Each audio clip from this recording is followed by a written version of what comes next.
Friends, welcome. You find yourself upon a precipice, that precipice being episode 17 of Shipbreakers, a Stars Without Numbers revised actual play.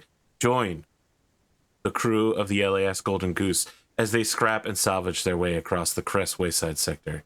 I'm joined by our usual cast of stellar sailors. We've got goals that we need to complete. What are those goals? Yeah.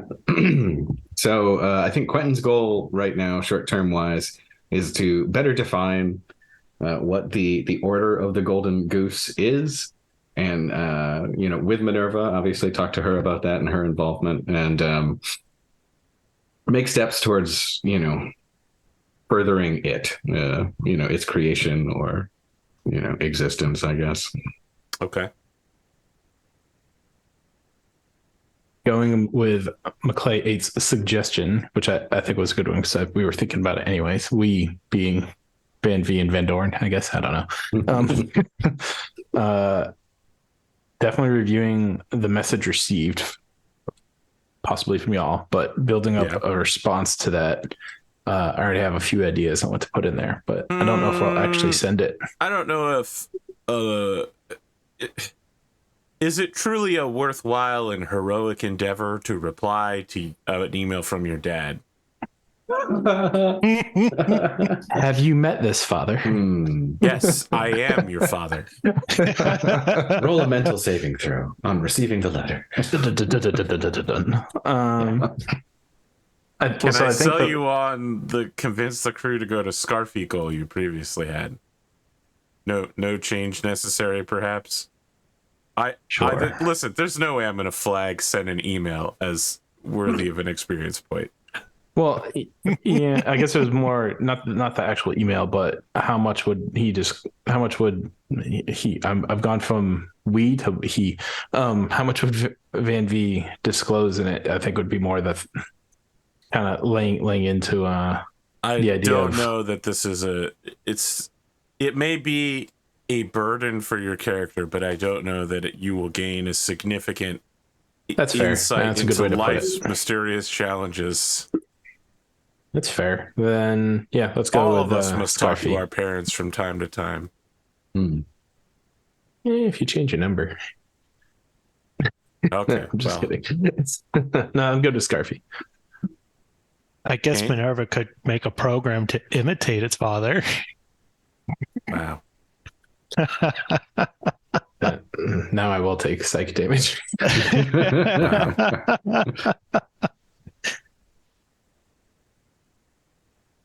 What are you thinking about for a goal?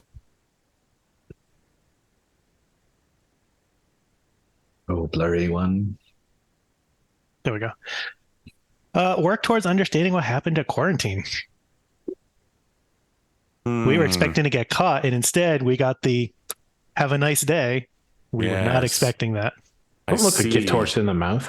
Interesting. I have to tell you that working towards this may be easy. Actually achieving it will be difficult, as long as you're on the understanding of that. Yeah, so I was specific of work towards. Okay. I'm not. Yeah. Sounds like a great way to get XP goal, from multiple sessions. Working towards it gets you the XP. Yeah. Like trying to find the approach, seeing what I can do to get the ball rolling on that. I don't think that's a question for us to answer. Okay. And your crew goal? Determine your adherence to the contract is absolutely invalid. You no longer have that contract. We have completed said contract. Yeah, what were we throwing around there? Rhymes with hyperboat. Do we want to get Van-Vee into a hyperboat race? Build a hyperboat frame to put just know parts in. If you build the hyperboat, you're going to have to store the hyperboat in your ship. What would we say tonnage wise, right? Like it depends on how big of a hyperboat you're looking to make. Okay. Are you looking to make a big racing catamaran that can fit a dozen people and a support team on it? Or are you looking to make I think like a grab car is like 10 and... tons and like a grab speeder is something like 5. So it's like, it's not going to be insignificant. That's for sure. Yeah. Hmm. What about Yeah. like designing a frame before actually manufacturing it?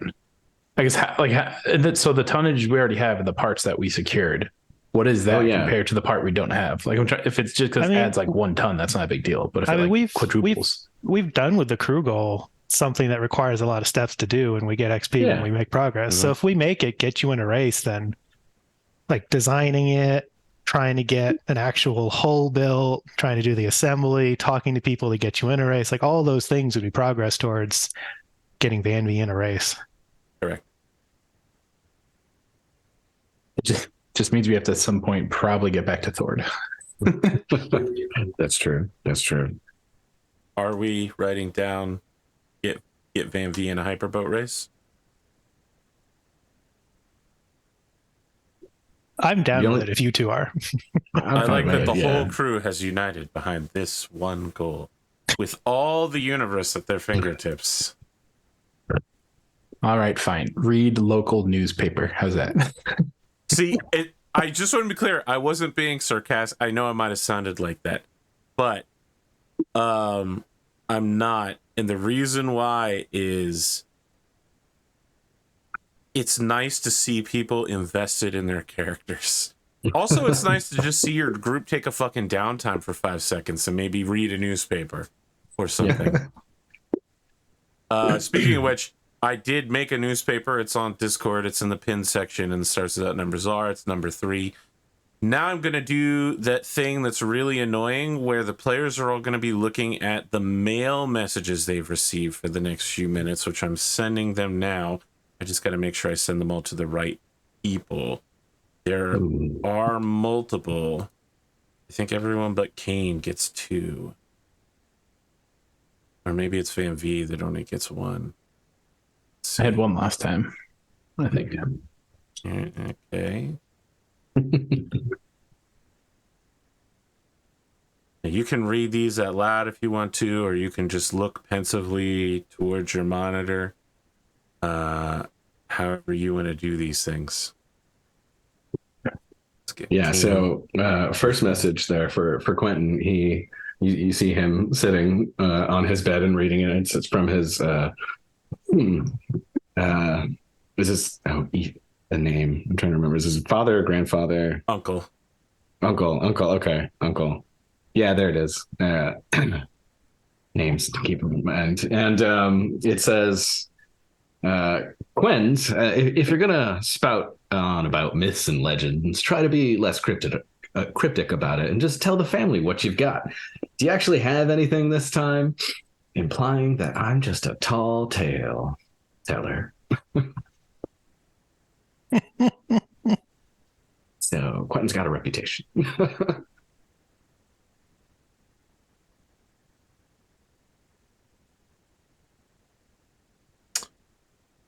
There's no like technology for like live communication, right? It's only messages, like email. Basically, you can do live communication, but only if you're in the same system and pay an arm and a leg. No, I mean you have a communication system on your ship. It costs you nothing to send a live message, but you also have to be within range of the thing you're communicating with, right? Like if you're at the edge of the system, light speed communication won't get you a live link with a planet. Now, fortunately, you are on the space station, which is close enough in system to all 3 planets here. Oh crap! Okay. Interesting reaction. You have received a response from Banana Fleet Systems offering you a first bid offer 20 million for the Prism.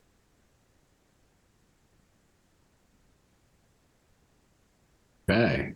They also would like to secure the services contingent upon that buy for what was this guy's name? Burton Guster? Yeah. They want net like they explain it to you. They don't expect you to explain it to him, but they explain to you that he knows about it and that makes him a loose end. So they would rather he be removed from the local area where he knows people to a place where he doesn't know people, but give him a job where he still has value to them. Okay. So essentially the deal is opening bid 20 million and they want Burton. Okay. Interesting. I like that bid. That's not bad. As part of the wanting Burton, are they willing to take the burden of paying him his cut? What are you telling them his cut is? It's 20% of the total sale. I think is what we had said to him. That's on you guys to pay him that selection of That's the cut. I feel like to make that work, you just ask for another 20%, so we get the same amount, and it's just a chunk then goes to him, as if nothing happened for us. That's true. Do you want to submit a counter bid? I mean, Quentin would approach the rest of y'all, and your partners in the enterprise as far as he's concerned, and the way everything's going to work out. Like he wants your opinion. Is this something that we should push back on? It's not the full price, but Well, do we know that though? Do we know what the full price is, or is that just what AP told us? Roughly estimated at about 24 million. Yeah. Wow. Okay. And that was with again, its value. Burton has told you he could probably get closer to 100 million if you sell to the right people. Yeah. It is technically irreplaceable, so its value is whatever you can get for it. Yeah, and I mean, this is the first bid. Certainly, we could, leverage MINERVA's connections to shop it to Midipile if we wanted to, as well.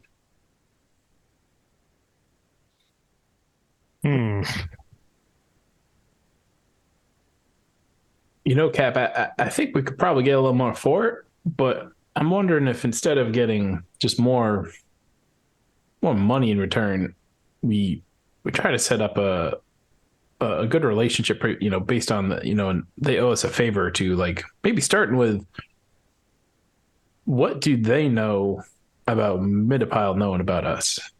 Like why? Just have it right in there. Nice. Yeah, like what? It feels like either they don't know something we know, or they withheld information from us. Does that make sense? Well, you're referring to whether or not they're aware of why we got off scot-free on that scan? Yeah, it really feels like we weren't supposed to. It definitely feels like we weren't supposed to, but do you know why? No, heck, I'm curious as the rest of all. Exactly. My family's from Midipile, but that's what makes me wonder, did Fanana know? Did they withhold something from us? I guess is what I'm wondering. All I know, this might have come as a shock to Fanana too. They might have been just as surprised, I don't know. We can definitely ask questions as part of this. See if they have any information. But I guess I was just more wondering, is there anything else we could get from them outside of just monetary? I mean, hey, I don't know what that would be. We could see if maybe they can throw in some extra, a couple pre-tech components, generic ones that we could use to spruce up the ship on top of the payment. Now that is a great idea, Cap. I always like having more equipment to work with. All right, let's see if we can do that. Let's throw that offer back at them and see if they're willing to throw in a few, off the shelf type of pre-tech components as part of the bargain. My question, Captain, is our agreement with Fanana. They get first bid, correct? Mm-hmm. Correct. How far does that extend before we're allowed to advertise and negotiate elsewhere? This was the first bid. This is it, yeah. So essentially, at this point, we can come back with a counter offer. If they walk away from the table, then essentially they're forfeiting, their rights to the thing as far as that goes. And if you wish, I could certainly reach out to Midipile. Okay. About what they may offer. Yeah, definitely. I think they'd be interested. Certainly, that's a bargaining chip to get Fanana to, give us more if we need it as well. But I think there is some degree of goodwill here. It depends. Do we want to build goodwill with Finana, goodwill with Midapile? How far do we want to push a deal here? There is potentially a lot more money that could be made if we want to try to see if we can make more money at this. I know our original concern was over who we were going to entertain as buyers based on what we believe they'll use it for. All right.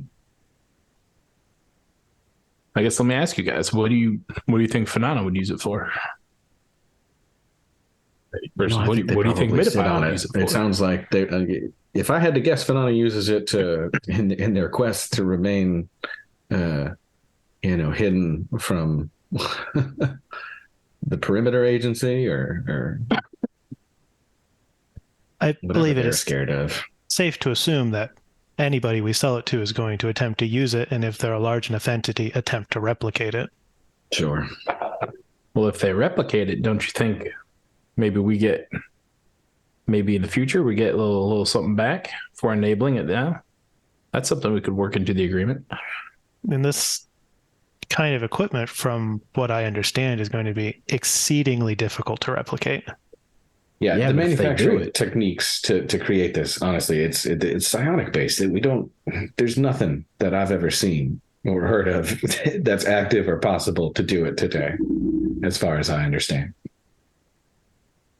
All right. Well, I just thought if anyone could do it, might be Fairy and her resources. They might be the ones for sure. That's fair. Maybe we don't get like our own prism system back, but if they do replicate it, maybe 0.1% of all future prism sales. Some residuals, not a bad idea. We can see if they'll bake it in. If you wish to negotiate with Finana about increasing the value, then that's not something that I have any way to know, really, how realistic or not that is. I'm not accustomed, really, to dealing with money. I can certainly reach out to Midapile if that's what you wish. All right.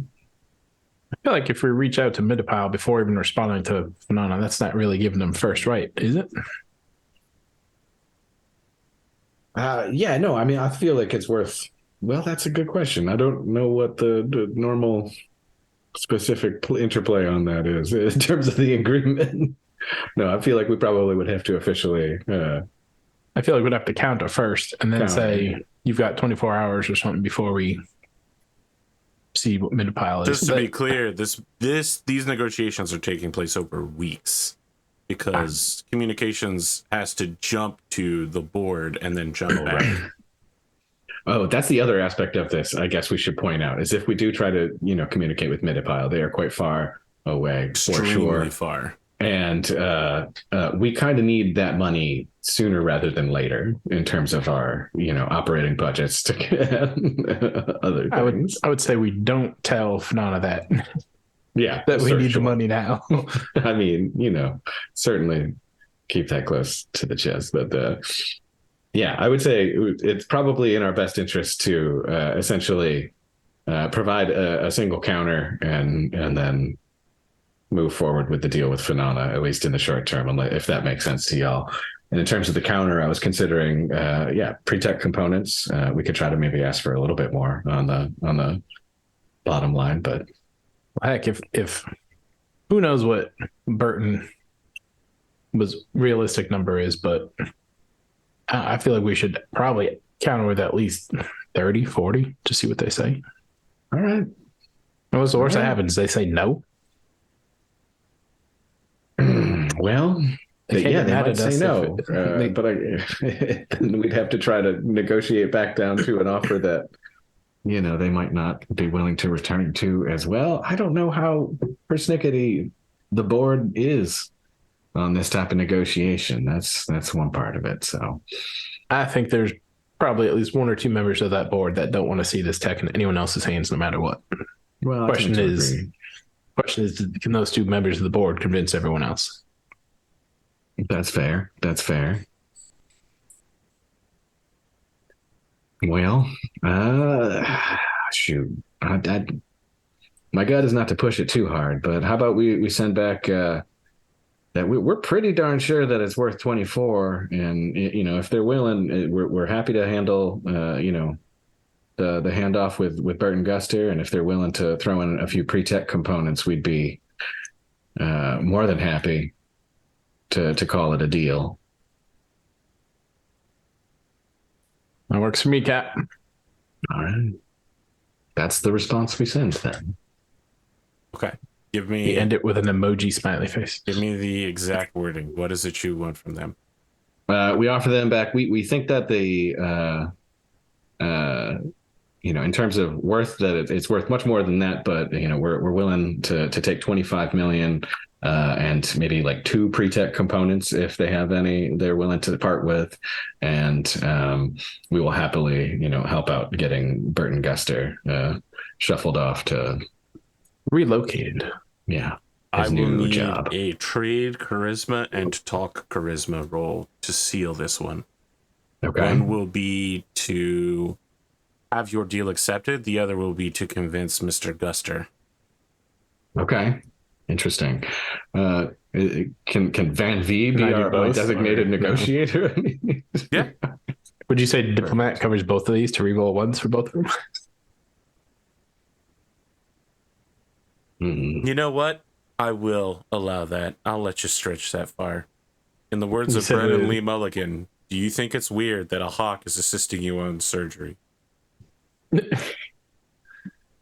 Nice. Spot the infection. That is a bad Are there any start. ones? Ooh, well, we get to reroll There's a that one. one. Yes. Oh boy. Uno mas. I believe in you, Vandorn, Not Van-Vee. Well, you definitely don't want it to be a 2, is all I'm saying. Okay. That's So an an eight. 8.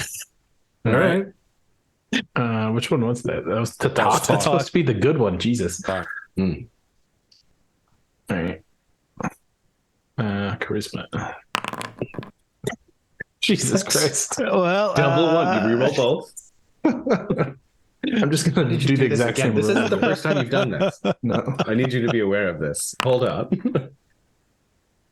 Jesus, what You is better hope this? that's a possible? 1-3 and not a 2-2. No, it's 2-2. All right. How is that possible? Well, I had some really good rolls All right. last Well, session. this is not going our the way, average so. coming back.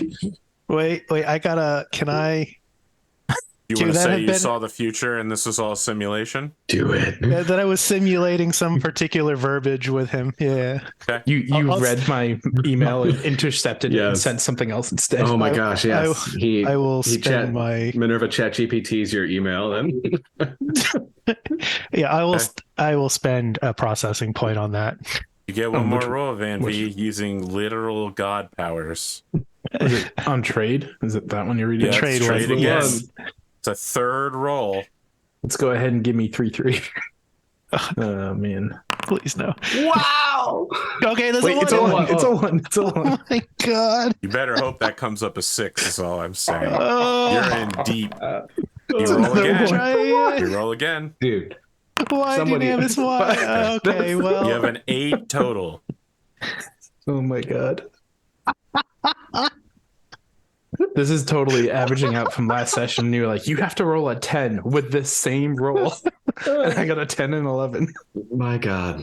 This is Oh, this is How's that play this is out? tonight. All right. perhaps I shouldn't be the one rolling for the rest of the session.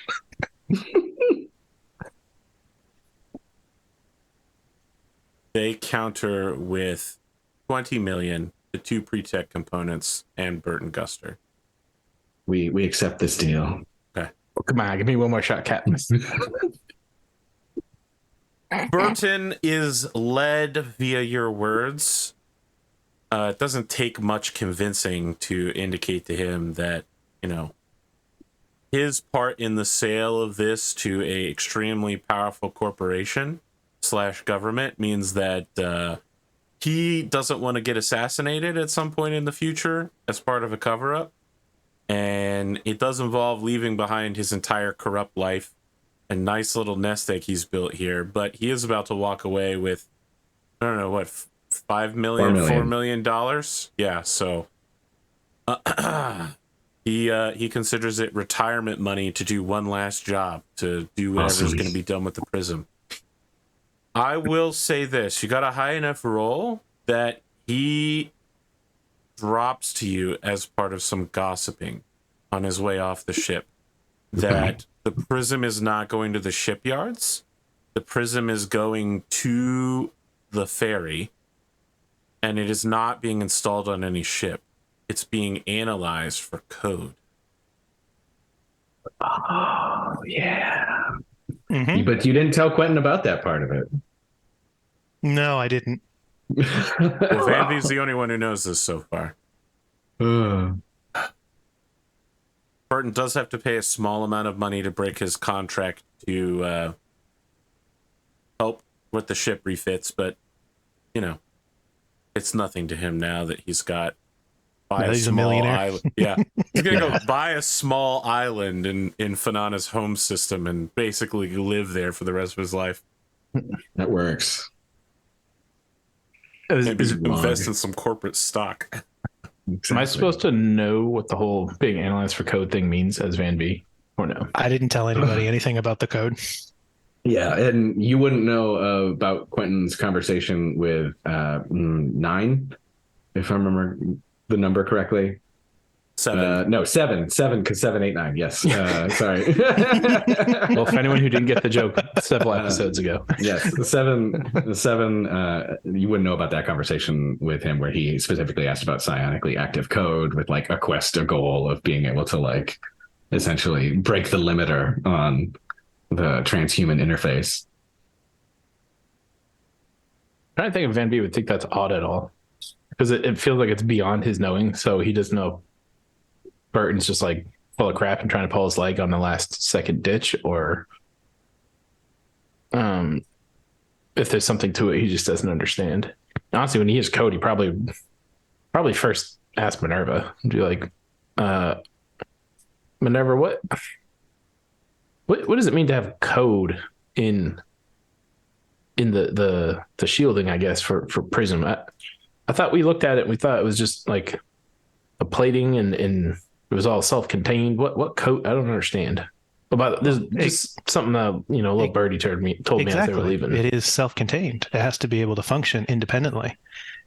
In order to be able to dynamically adjust, it has its own program. It's not attached to a computer elsewhere. So maybe it's more advanced than I was thinking. I thought it was just like it sees something on the outside and it pictures it back on itself. How do you think it makes that determination? I don't know, small camera. Software. So, Of course, there has to be equipment to be able to make those observations and collect that information, but something has to be able to execute changes. You don't seem too surprised by this revelation. Did you look at the code? I analyzed the system as much as I could figure out. You think Fairy's going to figure out something you couldn't? I suppose it's possible. The board is also an extensively knowledgeable group. There's also... I'm wondering now, does it make sense for you to offer to collaborate with Fairy on it? Because it seems like you two are two of the smartest things out here. Maybe figure it out together and keep building that relationship. Something else to keep in mind is while I can process information in far greater volumes than you can, there's also only certain exposures that I have. For example, I'm well acquainted with basic ship systems and some ship systems that are, I guess, considered advanced now. But my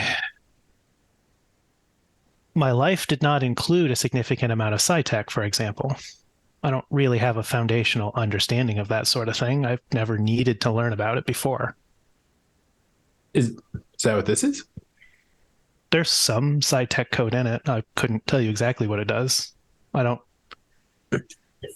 could try to process it out, but there's fundamentals that I don't have to really be able to understand or even integrate that code. I guess all this just feels a little bit beyond my capabilities. I can build stuff with scrap. I don't know how to use it on the sci-tech or coding and stuff. But as long as, I guess, as you and the cap knew about it, that's all that matters and knew what we were doing. well, if it makes you feel any better, it's also, at least for the time being, a little beyond me. It does make me feel better. All right, let's go Was get I paid. there for this? I don't know. I think I wasn't sure. I feel like I probably just would have, while walking the hallway, so I'm just like, hey, Minerva. He just yelled it up. He's getting more comfortable. He doesn't just need the armature anymore. But it's almost like he's swung too far away. He's too comfortable. Just whenever he has a thought, he just says, hey. I like it. I do want to ask, what is the disposition of dividing out the remainder of the money? Yes, so Dr. Fish and Dr. Kanto. Putting We those have calculations actual together. accounting documents now. The accounting shall begin. Yes, indeed. So the way their compensation package has been built is that they each get a bonus as part of the payouts of any given job. And then they do share a percentage of the distribution from the corporate company funds after profits or as part of profits. So let's see. Iono is going to get a grand total of 872,000 out of this whole endeavor, and Dr. Fish will be receiving 836,000 as part of this endeavor. A 1,000 difference between the two? What's that? Was that a 1,000 difference between 36,000? Yeah. Oh, I thought you said 36, 37. I was like, dang. And that accounts for Dr. Fish joining the job, part of the way through, although she was a big part of the success of the ultimate, operation with her stellar administrator role to make up for Iono's, Is that in the report that you submit to them? No, certainly not. You never would I give that feedback to Iono. I would build her up. You did a fantastic job. I'm very proud of you. You're out of your wheelhouse. Wow, You're doing such Here's a a good job. shitload of money. I mean, Dr. Fish was in need of retiring, and this too is retirement money for her. For sure. I think that there needs to be a conversation as to what her part is on the ship going forward. Okay. She absolutely has an arrest warrant back on the planet for felonious murder and a number of other charges. She's also being slapped with responsibility for the incident. They're painting her as the traitorous rebel who blew up the factory so that she could make herself look better. Subversive group, that sort of thing. Returning back to her homeland is now essentially impossible for her. Okay. So, no passport, no way to go anywhere right now. Without your ship to take her places, she's essentially stuck on the space station. Oh, she doesn't have any actual she has a passport, passage, but it's been revoked, right? Like the planet wants her to come home.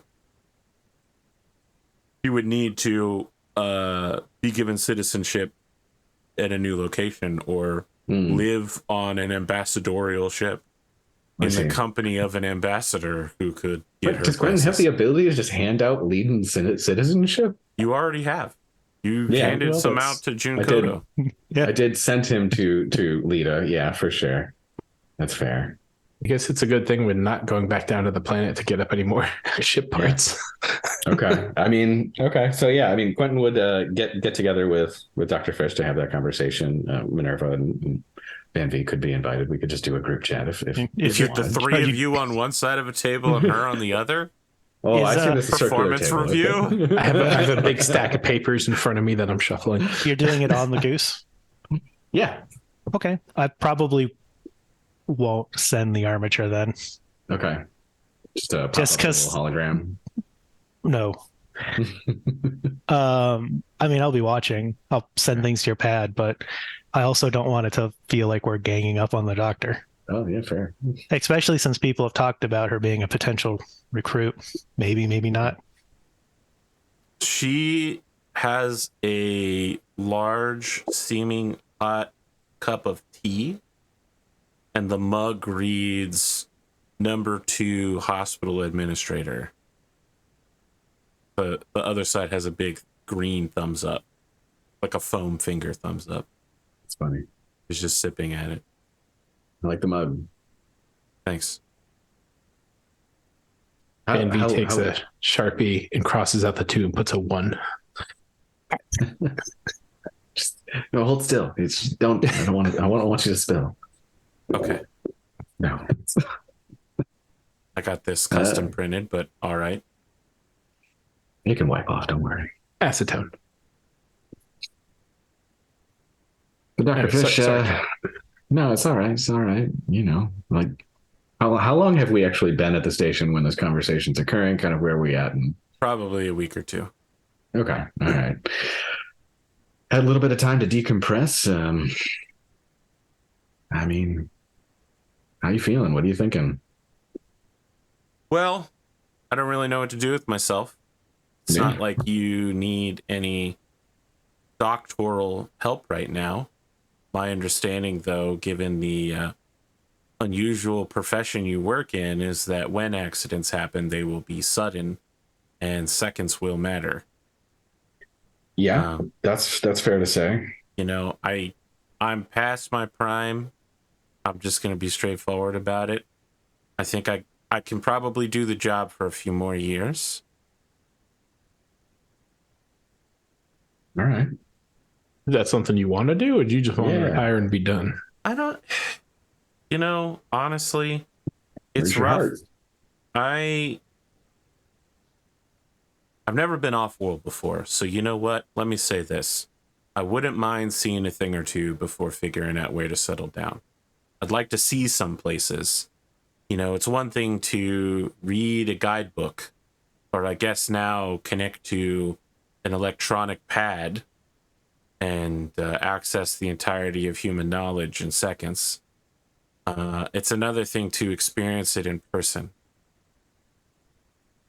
Bit of a culture shock out here, that's for sure. Yeah, I think you're in for a ride. If you want to come along, I think you'd be an asset. You know, honestly, look, we've run into a lot of situations in a lot of places where a little bit of medical training would have come in handy. There's a lot of needy folks out there, and I'm not saying we can help them all, but we've gone out of our way to try to help a few, and I think we're going to continue to do so. And that's sort of, I don't know. I'm getting access to a lot of folks. I've got a lot of resources. We're looking to find more, I think, but I want to put them to good use. You know, and helping folks is part of it. I think you could assist in that too. I need to know where I stand with you. You know, I came onto this ship. Am I a medical crewmate? Am I responsible for this crew's physical and or mental well-being? I think at mental, Van-Vee probably like goes, thinking of all the shit we've been through. Yeah, who are all nuts? You offering some therapy, Doc? I've done my time in rotation. Right. I'm certainly not a licensed clinician in that regard, but for that kind of thing, sometimes it's better to be informal. That's fair. That's fair. Look, you know, I can't say that I have a list of duties on the ship, but I think you got the general gist overall. I'd like to do a full physical on all the members of the crew, including the scampering little capybara wandering around.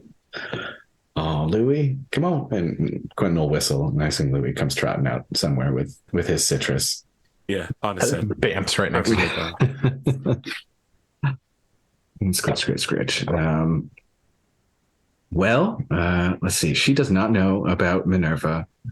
And does Minerva ping Quentin with anything at that point? She also doesn't know about Van-Vee's link. Dust, yeah. Or the dust.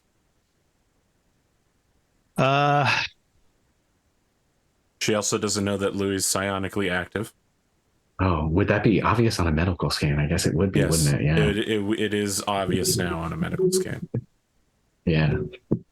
I mean, Minerva would ping that whatever reason is necessary, I will refuse basic medical attention. I recommend caution with Van-Vee as well.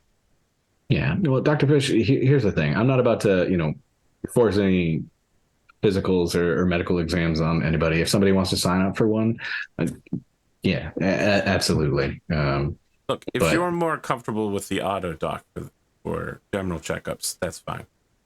Is there anything I need to know in order to do my job? Okay, you made a weird face when I asked that question. Look, we've dealt with some strange things. Is there anything you need to know? Certainly we have history. I'm sure there's things you need to know. I just don't know exactly what is the most pertinent or important to tell you in that regard. It's tough to say. But I promise you, when the time comes, it will come up and we'll think of it, whatever it is. I just need you to be aware that my job will count when seconds matter.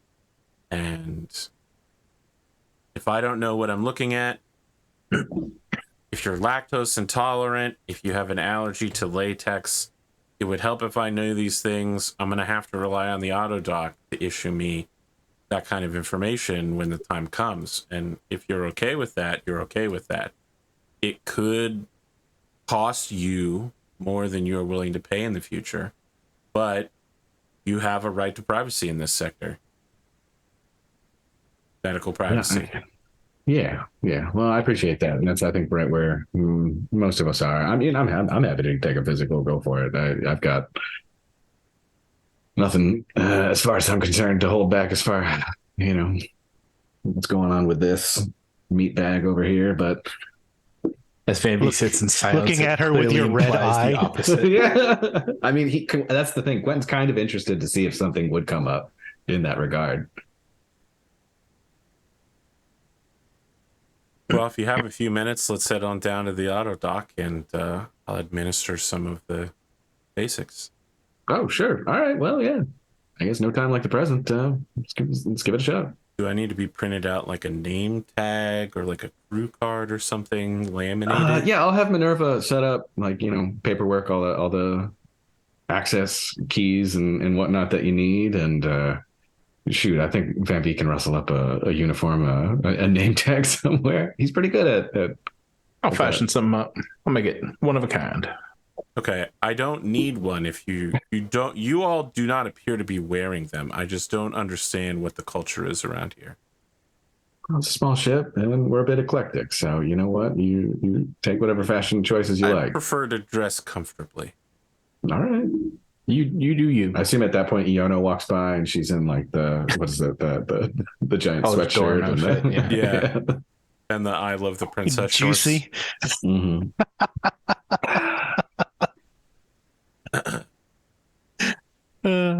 Okay.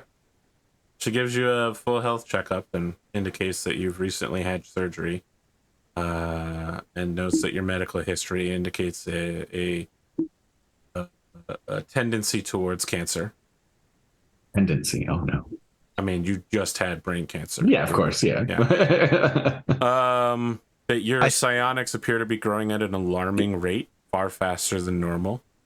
And just wants to make sure that you've adjusted your dosage in the auto doc to accommodate for that. Interesting question. Is that something that would be necessary to Quentin in that regard? Like with the meta psionics and his growth in that regard, like that is about control of those energies. Correct. Specifically. But she doesn't know that, and the machine can't tell her that. All it shows is that the metapsionic pathways, the psionic pathways burning their way through your brain are getting bigger and bigger, and that's what she sees. Mm-hmm. The machine can't be like, he's a metapsion. It's not capable of determining that. That's an interesting question, though, in terms of the auto doc. Has it been like trying to dispense or increasingly recommending larger and larger doses to Quentin? No, but she is now overriding that and recommending that it dispense to you a larger dose than normal. Okay. Yeah. Quentin's kind of brows fur a little bit. He's like, well, honestly, I haven't been suffering any adverse effects. Everything's been feeling completely normal as far as that goes. I think it's better to be safe than sorry. And I mean, you'll feel a little queasy You may suffer occasional fainting spells. Just let me know if you have anything like that. But it's certainly better than having your brain burned out, turned into a psychotic killing machine. Well, now that part I agree with fully. I just, I'm a little leery of upping the dosage just that much. It just doesn't seem. I don't know. I mean, we can give it a shot. It's a medical journey between you and I. Right. If you are comfortable with the dosage amount that you have right now, and you think that you have it under control with meditation and protocols, I'm willing to put the machine back down to what you currently have. But if you get any doubts at all, feel comfortable to come to me and speak about it. All right, absolutely. No, I really appreciate your caution and care there. I really hadn't even considered it. But I'll pay a closer attention to any symptoms. Okay. She lowers it back to 1 standard dose. I think Minerva will create a medical record for Minerva, and it states, like, there's no details in it. It just says, like, fully redacted, and then like a note that says concerns are to be forwarded to the Midopile government to show it's like a Midopile government lock on her medical record. And for Wow, you just like gave her an itch to scratch, but I mean, it's that, or why does this person have never been in the auto There's doc? no like, good answer. And then for I mean, Minerva would ask Van-Vee, like, there is, in order for her to be able to effectively help you, how much stuff do you want to make available? How much would you like to have locked out from the doctor? well, I don't think she's ready to learn about the dust yet, and I've got this link in my head. So if I get shot, she's happy to help me and make me recover. But still, something like that happens, I think it's probably best we keep that on the down low. Okay. Are you okay with releasing, like, the disclosed allergies you've had, any, like, previous injuries that you've reported to the auto doc, like your blood pressure and stuff like that? Just no comprehensive scans? Yeah, sure. That seems fair. Okay. Although it might raise a question, why won't you do a comprehensive scan? But I can erase the records of those scans if you want. Whatever you think is prudent, Minerva. I think it's just good to have someone on board that could help me if I get shot, because that hasn't happened yet. But I feel like I'm due. I think Minerva will take the data of those scans and stuff, things that could show signs of the link or the dust, make a copy, store it in Minerva's internal storage, and then erase them from the autodoc. Excellent. So we have them if we need them, but they're not readily available. Okay. I want to indicate to you that at no point does Dr. Fish access anyone else's medical record. Okay. Yeah, that's an attempt. I hope UAP directed that directly at Minerva to say does not go into privacy, does Know about not this HIPAA access. She spends a lot of time familiarizing herself with, let's call it, more modern medical equipment terminology and practices. She's got about 900 years to catch up on. That's actually a really good point. The auto dock works by throwing someone in it and then it turning out something even a caveman could use. That's not going to work for some of the stuff she needs to do. Now, I mean, look, it's not like she knows that there are 4 humors that need to be balanced, right? Like, some medical knowledge has survived. But, she definitely wasn't using stainless steel scalpels to cut into people. You know what I mean? Like, the medical technology was pre-19th century. So she's just got to catch up on what's the latest in the year 3200. that seems to be occupying most of her free time. She's also learning about freeware games installed on the ship's computer. Solitaire, Minesweeper, Space Cadet Pinball. Nice.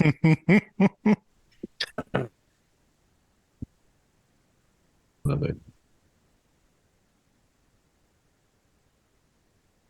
Are we ready to start making rolls in regards to fixing the Pride of Kalanon, Glory to Kalanon? I think. I Go ahead. I would like to send a message to. How do I want to do this?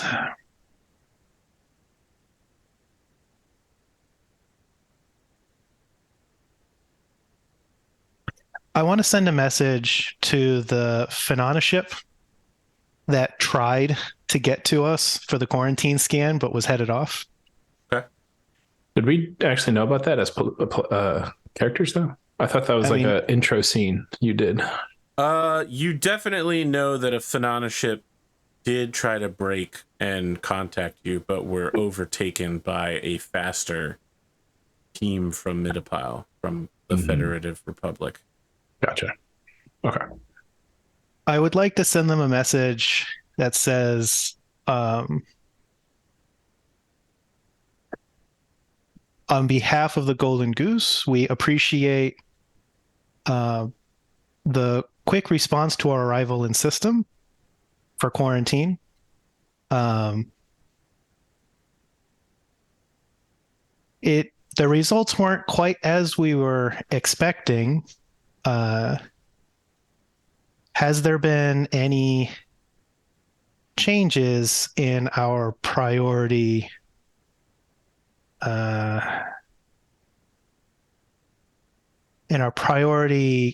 customer status for the quarantine? You receive a response back about 6 minutes later that says, Banana considers the Golden Goose and its crew to be of the highest level of executive priority. Our apologies in arriving late to your inspection. We weren't sure what was going on. I'll respond to that with,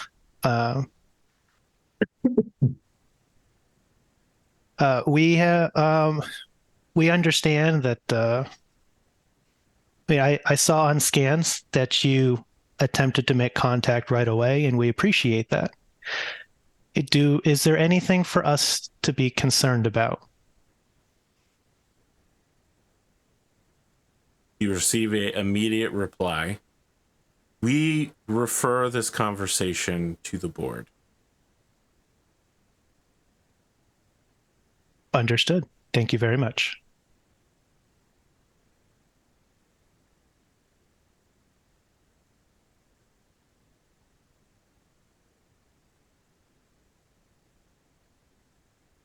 Okay.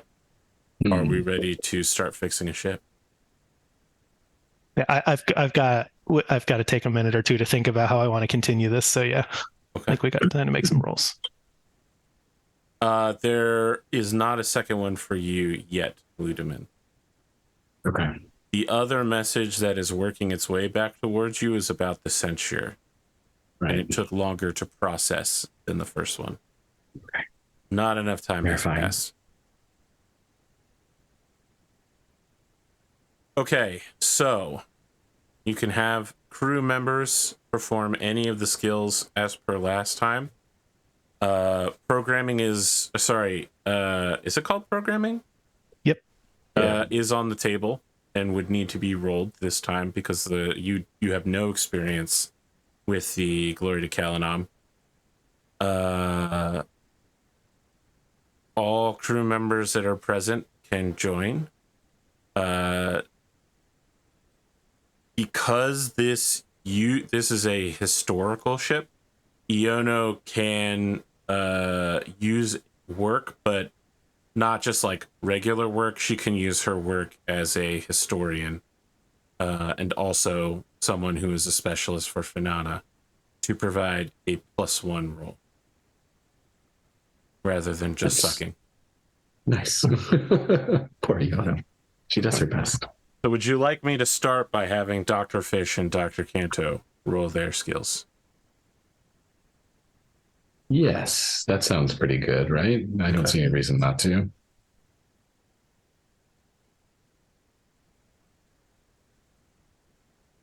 First is going to be Dr. Fish. Damn. Fish. +1 for the aid check. That's the big fish right there. So we brought on a medical professional. Iono, unfortunately, spends a lot of time bothering people, making comparative design drawings, and she's just like, well, we could do it like this. You know, we should restore it to the classical, historical settings. It's the wrong materials. Analysis paralysis.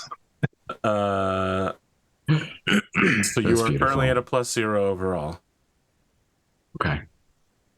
So I can make the program roll to see if we can get a bonus from programming. Sure. This fix still has to be the last one. Yeah, it does Yes. not really matter. Jesus Christ. So it's a +1 overall. That's pretty good. So I can roll Exert lead on this. Sure. Okay. All right. Now, you aren't just leading your team, you're leading the entire crew of the Glory to Kalanom and Interesting. the station repair workers. Yeah. Okay. Quentin spends a lot of time doing like team building exercises and like, you know, checking in with folks, like teleporting around, bringing snacks. You know, I'm sorry. I'm just remembering my sister telling me about group calisthenics at Walmart. Yep. He does some meditation sessions. He brings Louis with him, right? If it's on the clock, you can do whatever you want. That's right. Muffin baskets, etc. Hit me with the roll. 13 is pretty good. You're at a +2 overall. What's Louis doing? How's he helping? He's not. Oh, he's there with me, providing moral support. Cheerleader. All right. He has no capability to assist in creating a new frigate out of a wrecked cruiser. All right. Fix time. Yes. Noise. Okay. With our +2. I did not include those yet. So You 14. can lower 60 days down to 15. Damn. That's pretty good. Yeah. So you needed a 12 to top out, and then halved it and halved it again. That's pretty good. We'll take it. Okay. It is finished unusually fast. Of course, all the materials needed are easily available on the Colonel Vladimir space station. No surprise there. Wait, did 15 days just go by like this? Yes. Like, all of the mails and discussions all have happened during that 15-day period. so I should have said something before then, huh? The back and forth with Phenomena all took place during the 15-day period. Okay. I know what the other message, the next message I would have wanted to send was. Okay. But let me get done talking about the Glory to Kalanom. Yep. So it is slowly ejected from the station in the same way that yours is like the docking arm gently pushes it out. This is on the station's dark side, but as it's essentially the christening of a new vessel, the exchange of light is putting on a small televised ceremony of like someone floats out there with a bottle to crash into it, and spotlights are cast upon it, and it's given priority exit clearance on its path back to Kalanom, sort of deal. Thousands of people on the station come to watch it. Some in fear, some in terror that this is like a big event, essentially. Something like a terrorist state has been armed with a weapon capable of traveling to other star systems. I I think that during its flight away, it reveals the gravity cannon that's built into its spine and nose, right? It doesn't fire it, but it opens the aperture, and you can see like experts on both like 2D, 3D AR, and like Holo are all just like, we're getting reports. Our experts are indicating this is some sort of gravity shearing cannon that's been built into the Glory to Kalanom, making it one of the most significant fighters. How did it? I believe this must have been a original part of this ship. How did this fall into the hands of the terrorist state of Kalanom? Truly a dark day for the sector going forward. We're going to a local representative for Fanana Fleet Systems for an explanation as to how this has fallen into the hands of these terrorists. We'll be back after the break. Just a reminder, today's program is sponsored by Echelon, the Echelon family of companies bringing you the finest in luxury space goods. Just not in Kalanom. Just not in Kalanom. I think that we should take our break for the first reason, because it's break time. And when we get back, it sounds like some people have things to shout at me very quickly, but you have successfully completed another job. Beautiful. And in the process, you have completed the job that you took in episode 1 of this show, which means if you indicate to me that you are prepared to take more jobs, I will form another job list for Patreon to vote on. That said, it sounds like you're busy doing a bunch of other stuff. I'm not sure it would be a good idea to take on more jobs. You know, how about events? They can throw events at us. I'll think about it. We'll be back. Without jobs, we don't get paid, so. You're salvagers. Yeah. We'll find. All right. We'll be back for the second half soon. Stick around.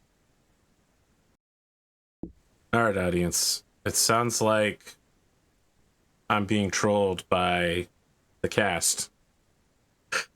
I don't know what about. Just want to meet something the about princess. bagels and the princess. We want to meet her. You should have done that when you were on planet. I know. It was too early. We didn't feel like we were allowed to meet a princess yet.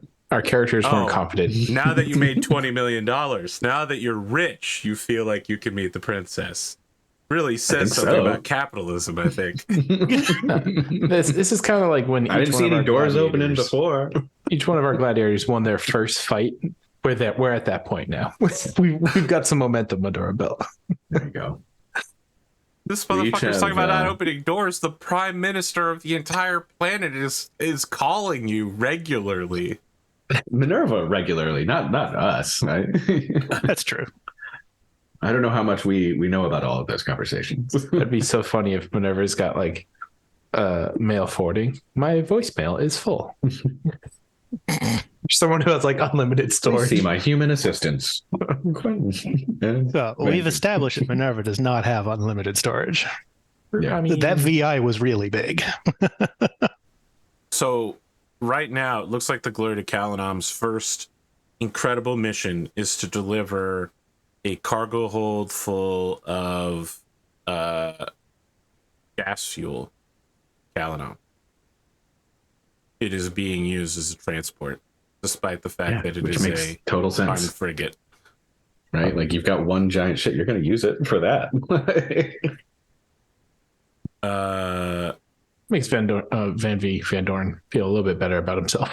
I think that you just through leaks and conversation, none of you have indicated to me that you have any relationship with the crew or spoke with them regularly, but I'll just say Quentin said he was talking to all sorts of them, right? Like, without a role, what you know is that the crew is super stoked to be part of this continuing mission, but it sounds like most of what they're going to be doing is picking up supplies at this space station, which is a neutral zone, and shipping them to Kalanom, and bringing things from Kalanom that they believe have value for sale here. The other thing you note is that they truly seem to be stretched for cash now. like fixing this ship, to some extent paying you some portion of money.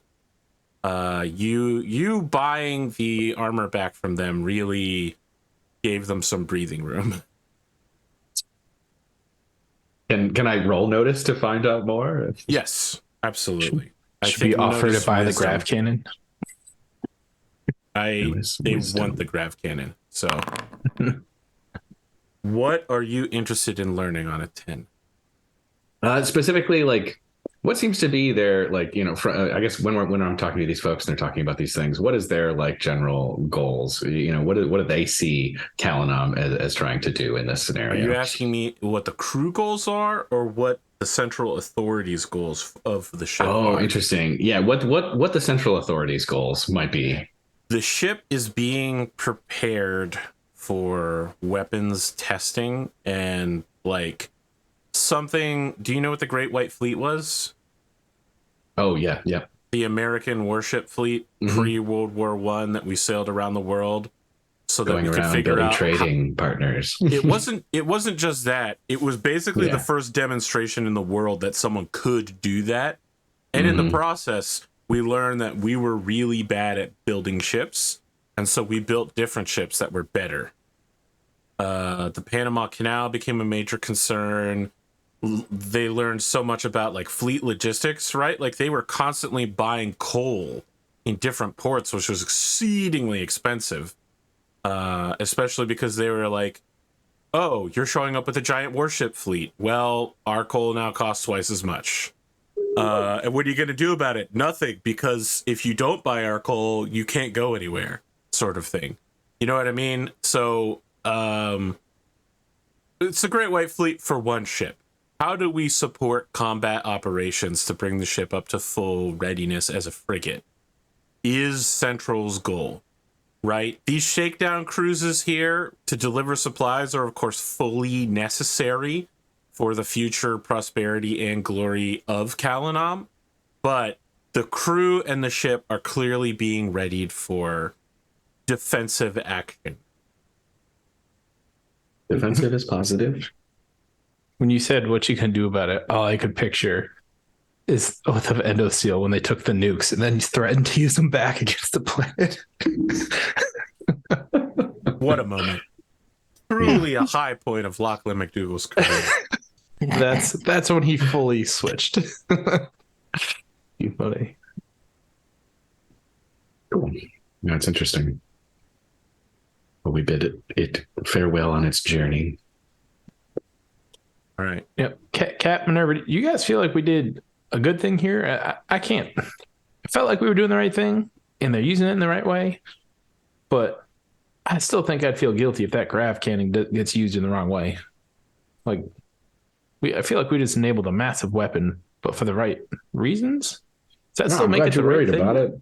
I'm definitely worried about it. You know, at a basic level, I think at the end of the day, Fanana knew we were coming here. Fanana knew they had this thing. It was their ship in the first place. You got to imagine that they're not that concerned about the end result here. Otherwise, they would have said something long ago. And they, you know, worst case scenario, yeah, we know everything about that ship. We helped build the damn thing. So, I mean, just to be clear, the Fanana patrol presence here could easily overwhelm the ship. Like, they have multiple that's what shuttles, I was understanding, fighters, and several frigates in system for quarantine patrol. Like, if it comes down to it, they don't need anybody else's help. They could do it easily and not take significant losses in the process. Right. Yeah. I mean, the quarantine zone is a militarized zone, essentially. Like, but I guess there's no major concern. These folks are just carving out their niche, you know, whatever it is. I don't know what the Central Authority's actual deal is. Something's different about that one, but we've seen a few different places, so I don't know. I mean, if you're worried about its projection of power for KainDamael right now, something else that I would point out about an effective warship is also just its presence. For example, if you were to send a scout ship somewhere, what does that tell the people that see your scout ship? You're poking around, you're looking, you're examining, you're gathering information. You send a flagship, that's a large political message. If it shows up and doesn't fire, that is a diplomatic mission, and it shows the level of commitment to it. That flagship and its continued success will be significant to the people of Kalanom, even outside of combat operations. I guess we just have to trust that they'll do the right thing. Just like we're trusting that Banana also doing the right thing. I guess I'm struggling trusting what I can't control. This is new for me. This is a much bigger scale than I'm used to. You know what you mean? We're swimming in a huge ocean here and no idea what's down in them depths or up above us at this point. But I think we're doing okay so far. We're going to keep forging ahead. Don't fret too much, Van-Vee. We got a hyperboat to build. Now that's something I can get behind. What could possibly go wrong there? Oh, that's a depressing moment for Van-Vee. Like Quentin reaches out and like puts his hand on Van-Vee's shoulder and said, "Hey, it's all right, man." Well, I think I'll call it. Well, I don't want to name it yet. Can't name it until she's done. But I appreciate you guys' help with that. I think that'll put some demons to rest. Although I do think that's a ways away. We got a lot to do before that. A lot to do everywhere. That's the big question. What are we going to do next? Outside, we obviously want to do this hyperboat. I got some ideas, but I don't want to be selfish here. Just talk about myself. But I think you guys know. Well, whenever at least I know you know. I sent a message back home when found out about the whole my uncle thing and gave us the map and all that. Well, I heard back from y'all, and I gotta admit, he seems a bit panicked. So panicked that he said he's on his way to find me at the Quan system, but we're not there anymore. And that was 15 days ago. So hey, I kind of want to check in, and I don't know how to reach him if we're not in system real time. Otherwise, it's like just sending a message and waiting for him to get it. And I guess I don't know. I'm a little worried that he's so concerned that he would come out and find me. That doesn't seem like him. Well, that does seem important. At the same time, like I feel like I'm so close to finding my mom in Scarfy. I'm torn in two totally different directions here, and that's just me. I don't know what you guys got going on. Well, the only thing that comes to mind for me is we've got that riddle we still need to solve. You know what I'm talking about? We've got that poem. Zana, fair Zana, something is missing. The sky is not complete. Look beyond what you see and ask what you don't see. A line becomes a curve becomes the truth. Now, when we were leaving Ferry, I got a clue. The clue is gravity. And Zana is one jump away from where we are right now. So that's on my mind.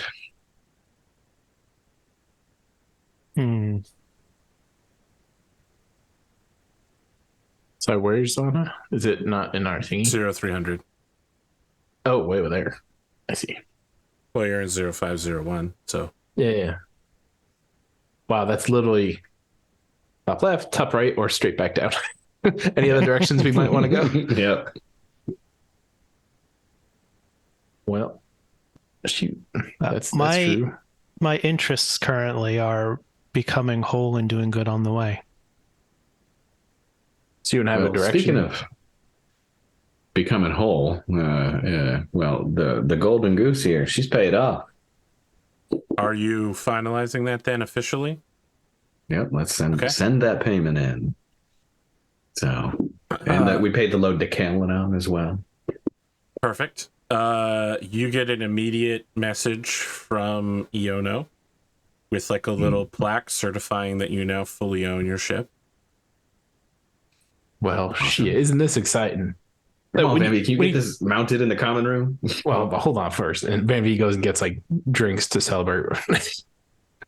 Just a toast, real quick. I feel like the doctor just shows up. Dr. Fish just shows up. We're like in the process of getting drinks out. She walks past the room and then walks back to the conference room and is just like, what are we drinking to? Dr. Fish, get in here. Get in here. We just finished paying off the ship. Wow. Okay. I didn't realize you didn't own the ship. Feel a lot better about stubbing my toe on one of the doorways now. Okay. She just kind of pats the wall real quick and was like, all right, well, hey, congratulations. It's nice to own your own vehicles. Hell yeah, you joined at the right time. Yeah. Is Iono in the room too? No, Iono's in her room. We'd send I just go at that point, yeah. I at this point, I'm just, even though I know Minerva can get a message there a bajillion times faster, I'm still going to her door. Okay. I like it. Yeah, Iono just, you knock on her door. She comes up with the plaque and hands it to you and says, hey, congratulations. You guys did great. Hey, you're helped. You're probably the team. Come on, come celebrate with us. We're just doing a quick toast, drink or two. Right. I want to imagine that you're dragging her along. She's like looking back at calculations about trying to match all the shit MINERVA did about the jump gate somehow being on the planet, and she's like looking at them. She's like, no, but wait, no. The calculations. Don't worry about that. MINERVA already did that. You don't need to do it again. I have to compile the code. There are errors. I'll just put a break in. You'll be fine. Wow. Every single person here cringed, just so you're aware. Probably half the audience who just put a break in. You'll be fine. No wonder you failed the documentation role. No wonder. Just comment it out. Everything's fine. Unbelievable. But yeah, everyone sits down and has a nice drink together. Dr. Fish, I think you get the idea that she is literally a fish out of water. She doesn't understand how momentous this event is, right? She is a rich medical doctor on a world where a buggy, horse-drawn buggy, is considered to be a high level of luxury. And like the top level luxury is owning a helicopter. It's funny because she just got paid the amount of money that would let her buy the Golden Goose outright. Yes, yeah. I mean, she has, like I said, she has no idea what the wealth of this ship is, how much money she currently has. They don't even use credits for currency down on the planet. You know what I mean? Just completely upended the scale of her life. So, yeah. Quentin's gonna cheers her at some point and be like, "You're a rich woman." Like, she just kind of gives you a weird smile and nods, just like, "Yeah, of course." Yeah, I guess I am. I think that it is obvious. I mean, look, I'm no clinical psychologist. I'm not sure how to describe that it is obvious that she has traumatic leftover stress from the horrific day of saving everyone from the factory and still watching 200 people die. But yeah, you're super rich, and she's sitting there going, the blood of the people I was supposed to protect bought me this money, essentially. Iona's on the complete opposite end of the spectrum. Her student loans are paid for. You know, she's got a job that she wants away from corporate. Just 90% of her day is doing nothing important. She gets to pursue. Iona was the first one to pull out shots. 100%. Maybe if I get drunk, the numbers will just fall in place. I mean, just in general, her job is to keep an eye on all of you and to solve problems that you don't have the capacity to face. And you don't have those problems right now, with the exception of the jump gate, which is really like a long-term project. It's definitely not something she's going to solve tomorrow. Technically, MINERVA may have already solved it in her eyes. So, like, I'm not saying she's a slacker. She just doesn't have anything to do, right? Just like Dr. Fish, when her services are needed, she will have to go 100% from the moment that you discover some sort of ancient technology or uncover psionic documents or something like that. But until that moment, she's just kind of treading water on a ship that really just services itself. I mean, MINERVA just flies around and fixes everything, so there's not a lot for the rest of the crew to do. So yeah, I guess I'll back that. She'll just go shots immediately. She's young, so probably some weird twisted shit like Jaeger bombs, mixing uppers and downers, caffeine and alcohol for sure. It's definitely Dr. not Fish. what I just had 2 nights ago. You're getting a little old for that, my friend. Your circulatory system will not thank you for that. Neither will my never mind. Dr. Fish refuses shots, but will quietly make an Irish coffee. Are we for sure? Have we discussed whether or not are we still keeping the Order of the Golden Goose on the down low right now?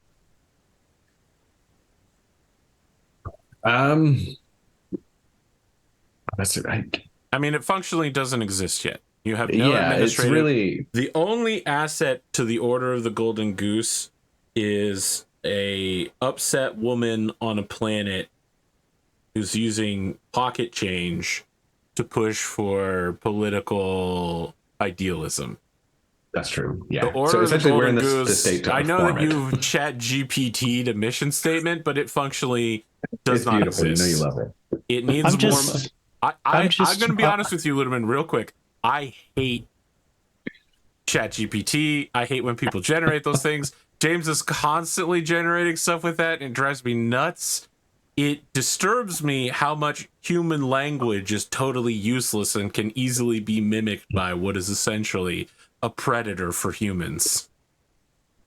Context-free grammar, all those things. Like grammar and syntax are easy. I hate that 90% of what we say is total garbage, and that a garbage chatbot can make it sound good. All right, sorry, Kate. So You're doing real things. aside from that, do we have? Would you say, Captain, that we have enough ideas together that we could share something with the Doctor about? You know, you've joined the crew. This is for crew eyes only, not for external dissemination. But this is, we're gathering resources because this is our objective to do good. Yeah, I think that's totally worth doing, and I think that's worth talking to Dr. Fish specifically about. She's a person without a home at this point, and giving her a mission might be just the thing she needs, as far as I'm concerned. And I've already alluded to her that humanitarian aid is part and parcel to some of the stuff that we'll be doing along the way. So yeah, I think bringing her into the fold on that and seeing what we can do to build that organization out is a perfect thing to do right now.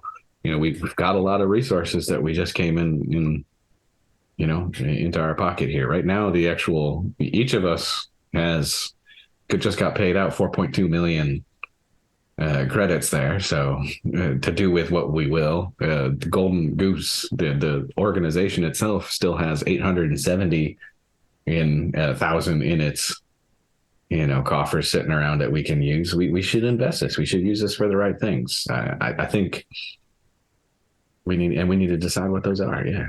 I mean, obviously, personal funds are personal funds. Do what you want. I also want to send a message to the Metapile ship that did our quarantine. Okay. It's like, on the behalf of the Golden Goose, we wish to extend our thanks for such a speedy experience in passing through the quarantine. On behalf of the crew, we are asking whether or not this is a treatment we can expect in the future, or if this was just very fortunate circumstance.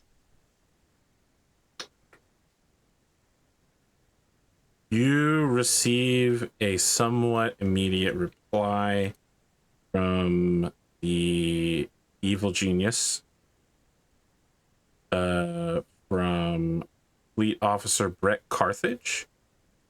It is a text-only reply. It's very polite, but also jovial, indicating this level of service should be expected from all FPRS ships in the future should you be passing through through the quarantine zone, that you will be given the highest level of priority as a close personal friend of the Prime Minister, that the situation of the Midapillion citizens on board is understood in a private situation, and it once again repeats that the name of this officer who is sending you the message is Officer Brett Carthage, and hopes that his name will be passed along to the Vostro family as promised, and to the Prime Minister for his exemplary service.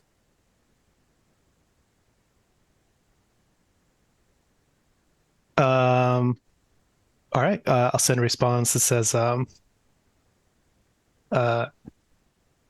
that's fortunate news. Thank you very much for the swift service. I'm sure the Prime Minister and the Vostro family will be impressed. Are you actually making any effort to contact either of those groups? I mean, I'll pass along that Brett Carthage wants his name passed to Van-Vee's family. He can do that if he wants to. So you're giving that to Van-Vee? Yeah, you can send it to your family if you want to. I think you're the one who said that you would when you were trying to go the bribery route. Yippers.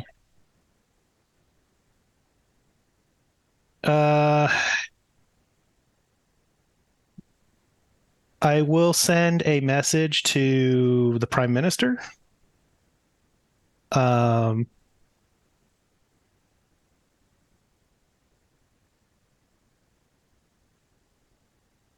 think I want to just type it to you. Sure.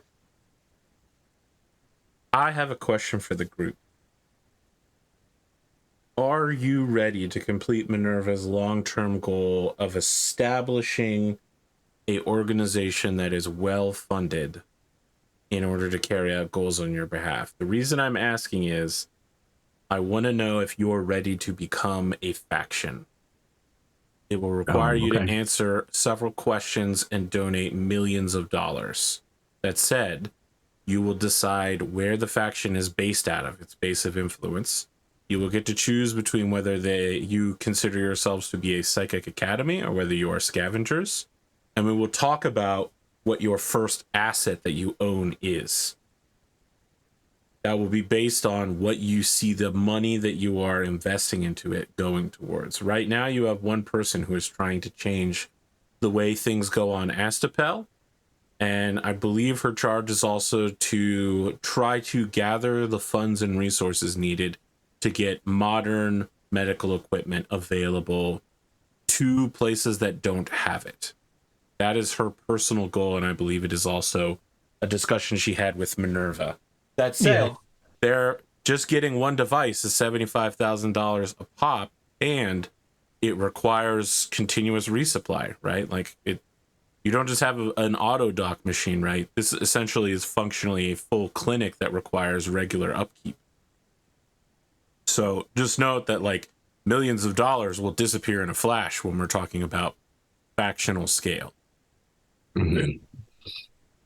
If you form a faction, I will play a separate game. I will play the faction turn game. I will ask you what your goals are and what you would like to have done. And your assets will carry out those sorts of orders on your behalf. Your faction will have goals. When they accomplish it, they get experience. If your faction gets enough experience, it levels up. You'll gain different kinds of assets. Those assets can be used to accomplish different things. Do you need to know about the faction rules? No. In fact, it would be better if you didn't, because none of you have experience leading a faction. So it will all come totally new to you. That said, the audience will get a peek behind the scene. If this sounds like it's a lot and maybe you aren't ready to delve into this addition to the world, that's okay. Which is it's just why I'm prefacing this whole conversation and making it clear that if you go down this road, there are a lot of questions we have to ask. You are, in the word of vision from the Avengers, You are preparing yourselves for a higher form of war. No, actually, that was Thor. But what Vision said is challenge breeds conflict. Yeah. I mean, I'm into it if y'all are. I'm ready to do something, but I think I would like to talk about it over the week so we can. sounds good. Very well. Because I'm open to the idea. We have a nest egg we can try to leverage into it, but I think the audience might find it boring for us to talk for 45 minutes to try to figure out our answers to questions. Listen, motherfucker, I have a game that is 90% playing spreadsheets, and it's pretty goddamn popular. That's true. We do. I'm happy to be pretty show. crunchy with those numbers too, and I like want to have be come clear prepared. here. I have watched Dimension 20's Star Trek Odyssey, which involved a full-length combat scenario, a full 3-hour episode, where one character only did online banking, and it was considered, no, don't even smile, it was considered to be the most significant mid-combat action they could have performed. It's amazing. I will have to watch that. They were hiring mercenaries. They were moving money out of an account that was being burned into a new account because the people that were attacking them were trying to secure their assets and destroy their life. And they literally just spent every round of combat being carried by a different person while on their phone banking. It was incredible. So let me tell you, funny. I know it might not seem interesting, but the audience may respect more what's going on behind the scenes than you think. If you want to have that discussion off stream, please don't let me stop you. But if you think that the audience might not be into it, I think that you might be wrong. But don't let me speak for you, audience. Well, I Get in the suppose comments. Yep, immediately. Hashin says, "I love fashion turn." Loves okay. it. Well, I guess before we maybe delve into that, I would like to send a message to Van-Vee about hyperboat designs. Ooh, yeah, okay. Okay. What, Minerva? I believe you have indicated you have some experience in this, and we do have some components.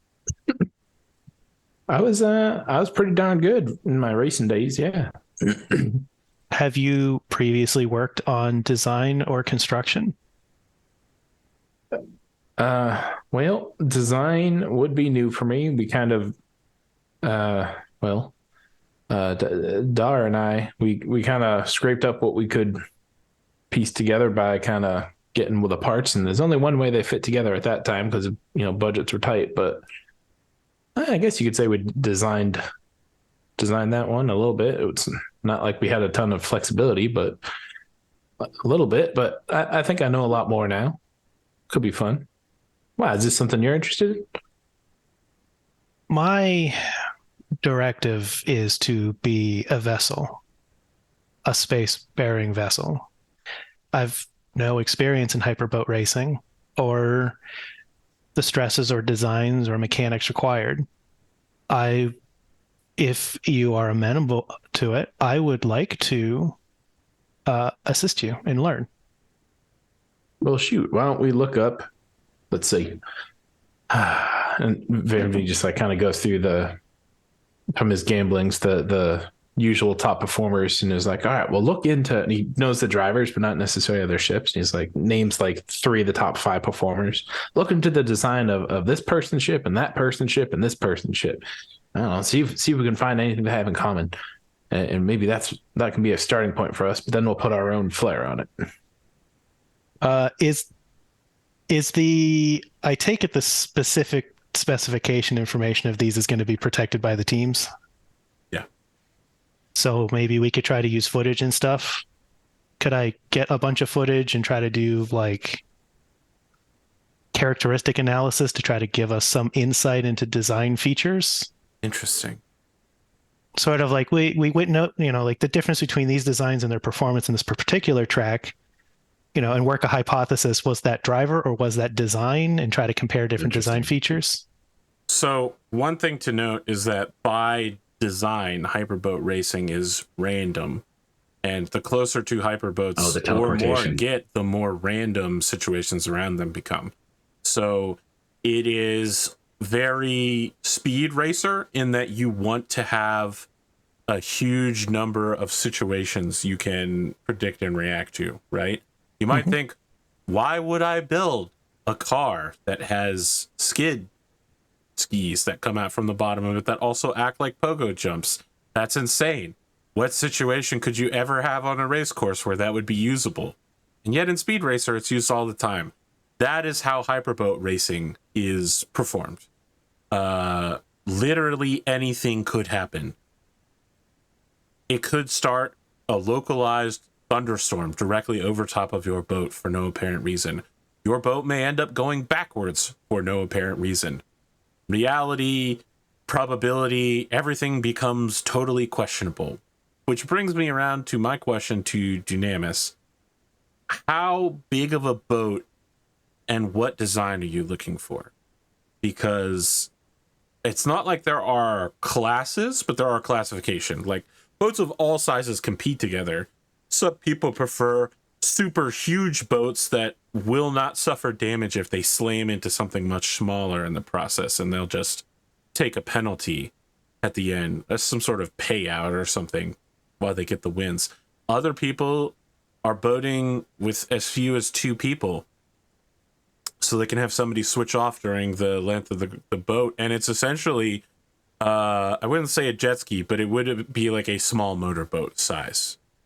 There are boats between, 20-person yacht and 2 people that accomplish all sorts of tasks. Catamarans, sort of twin hulled or even triple hulled deals. Like, what do you imagine your dream hyperboat being, and what does it accomplish for you? Are you all about the speed? Are you all about utility and support? Or do you want a big honking boat that can mow over anybody in your way and can respond to literally any situation? But maybe it's not the fastest. Yeah, I think Van-Vee's history was being in the smaller races because they're probably cheaper. And so that's how he started. That's what his experience is. And unless it's proactively brought up that someone else wants to race like with him, he'd probably go for like the smallest ship possible for speed and just try to win the races because he thinks that's where all the money comes from. He's not really thinking about safety. It's more like a badge of honor to be the fastest, be the best. Okay. There aren't a lot of boats like that cruise that small, but you can certainly look through it. You can make a notice roll, Minerva, to sort through this. Oh boy. Can I assist? Asked me to look through footage. What did you think the role was going to be? I know. Programming? No. So you said it was going to be wisdom? Yes. Can I make a roll to assist? I'll let you throw a +1 in there. Okay. Yeah. Well, that'll counter my -1. I guess Do you have reroll ones? No, but I also you did counter my -1 to notice. Nice. There's no special tricks available to you. You are capable of laying out a really basic fiberglass hull design that will not flip over easily. You know what I mean? Like, you know where to put the ballast and you know where to put a weighted keel. You have boat design 101. You've played Stormworks Build and Destroy. Yeah, I think Minerva sends this to you as like a proposed draft for your expert criticism. I feel like he takes like the basic outline and just uses it as the framework, and then just starts like customizing it like crazy. Stuff that may not make sense, but he thinks it will look cool. But then at the same time, thinks he might give him just a little more edge and speed, sacrificing, I don't know, like just maybe small safety features. Nothing major, but like little things. So yeah, you're not looking to put safety or even utility on here. You just want 100% speed. Yes. He basically just he's in it to win races to basically make more money. I would love for you to make a fixed roll here. Ooh.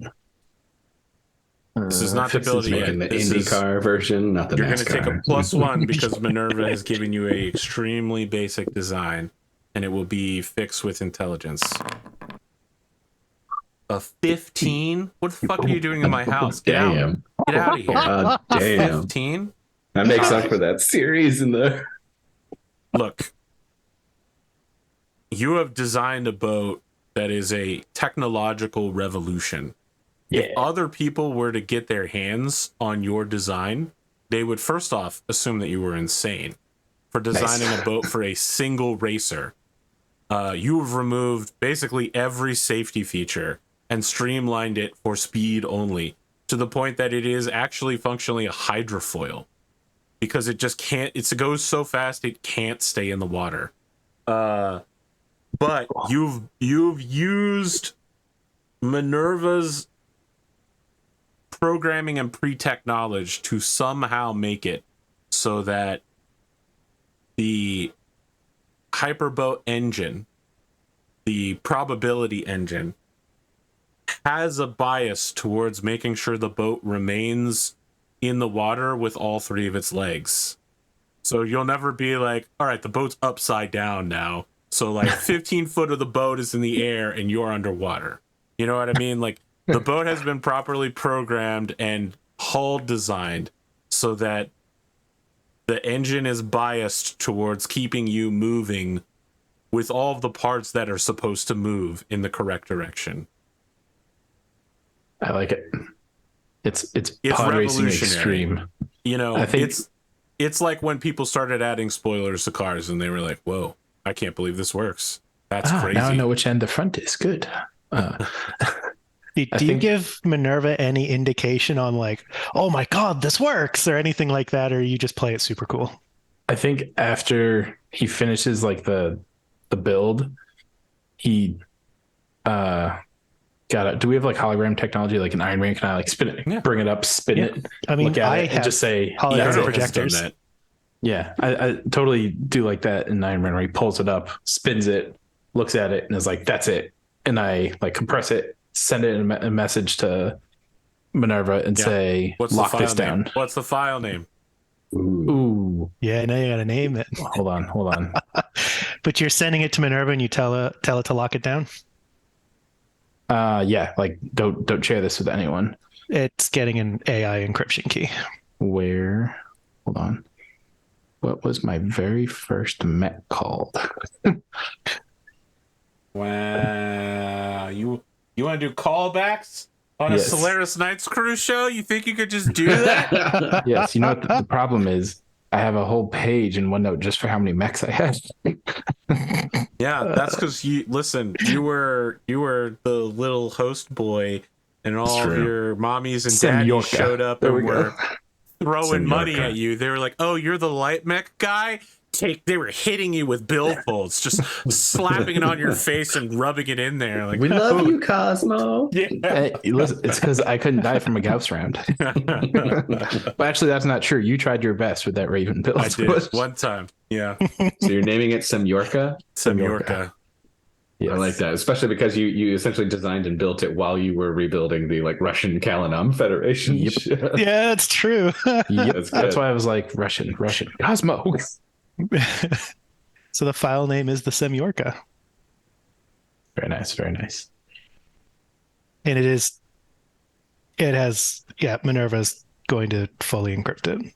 Okay, it'll take 30 days of like full-time labor to build this for one person. You have the engine parts. You need the hull parts to construct the hydrofoil and such. And we've got to decide where you want to build it. Yes, Yeah. it will It doesn't take make sense to 2 build tons now. of cargo space. It doesn't make sense to build now, right? We can't do anything with it yet. So, but oh man, I imagine. Do you give Van-Vee the encryption key? It's like before he goes to bed each night, he pulls it up, spins it, looks at it, puts it back down. 5 minutes later, pulls it up. I again. like the idea that you're in your room and you're just like, MINERVA, and then like a light turns on. Show it to me. I and it's just like projected above you. It's like, I okay, just I'm tap ready. the wall. Tom Paris, Delta Flyer, Captain Proton vibes right here. Perfect. It's funny. You know, Oh, Captain, man. this is the 12th time I've asked you, but I think we should design a super fast independent shuttle. No, Mr. Paris, denied once again. I wanted to make sure we got some hyperboat time. If we want to stick around and talk about this organization, we certainly could. I don't know if we want to, how long we want to stick around. I think I've got a little time. I As do I. love to address my messages if we have time. Oh, Would yeah. be wise, Oh, wouldn't yeah. it? I think as he's thinking about what he wants to name it, and he thinks back to the Semyorka name, and he was pondering about Dar. He thinks back to, oh shoot, messages from his family. He pulls up the 2 messages, knowing one of them is from Y'all, his father, who's on his way to which system did he say he was going to? He's on his way to Quan 599, where we're not there. We've also not decided where we're going yet. Yeah. I think that's what all this becomes pressing when he's like, oh, I need to respond to Y'all. Mhm. Wait, where are we going? And he'll like, whenever, where you at? And where's Captain? The captain is currently located on the ship. Would you like me to notify him you're looking for him? Just tell me where he's at, and I'll go. And not on the ship, but like where specifically. Really? How long have we known each other? And that's how you answered me? Is the captain in his room? Yeah. The captain is meditating currently at that point. in his cabin. All right, I'll meet you there. Okay, you're already there, but I'm still gonna meet you there. And I've run to the captain's room, knock a couple times. Kind of like he's still like amped up for the design, so he's like doing a rapid, like overly excited knock. The door opens and Quentin is not in front of the door. He is still kneeling, like on his pad, meditating. Hey, Cap, I'll have sent the armature. Oh, all right. I guess He opens his eyes. No worries, Van-Vee. How's it going? Cap, as I realized we never decided where we're going next, and I really want to get back to my father. I don't want him to get and put himself in trouble. And honestly, I'm more nervous that he left the rest of my family behind when I don't know how much they know. I don't know when clearly Midpile and Fanana do know. I mean, I think that puts them even more at risk. So I almost even want to go back to. I don't want to go Midpile. It's just too far away. But I need. Let me throw this at you. Family. I think you're definitely. It sounds like that's very important, and I fully agree with that.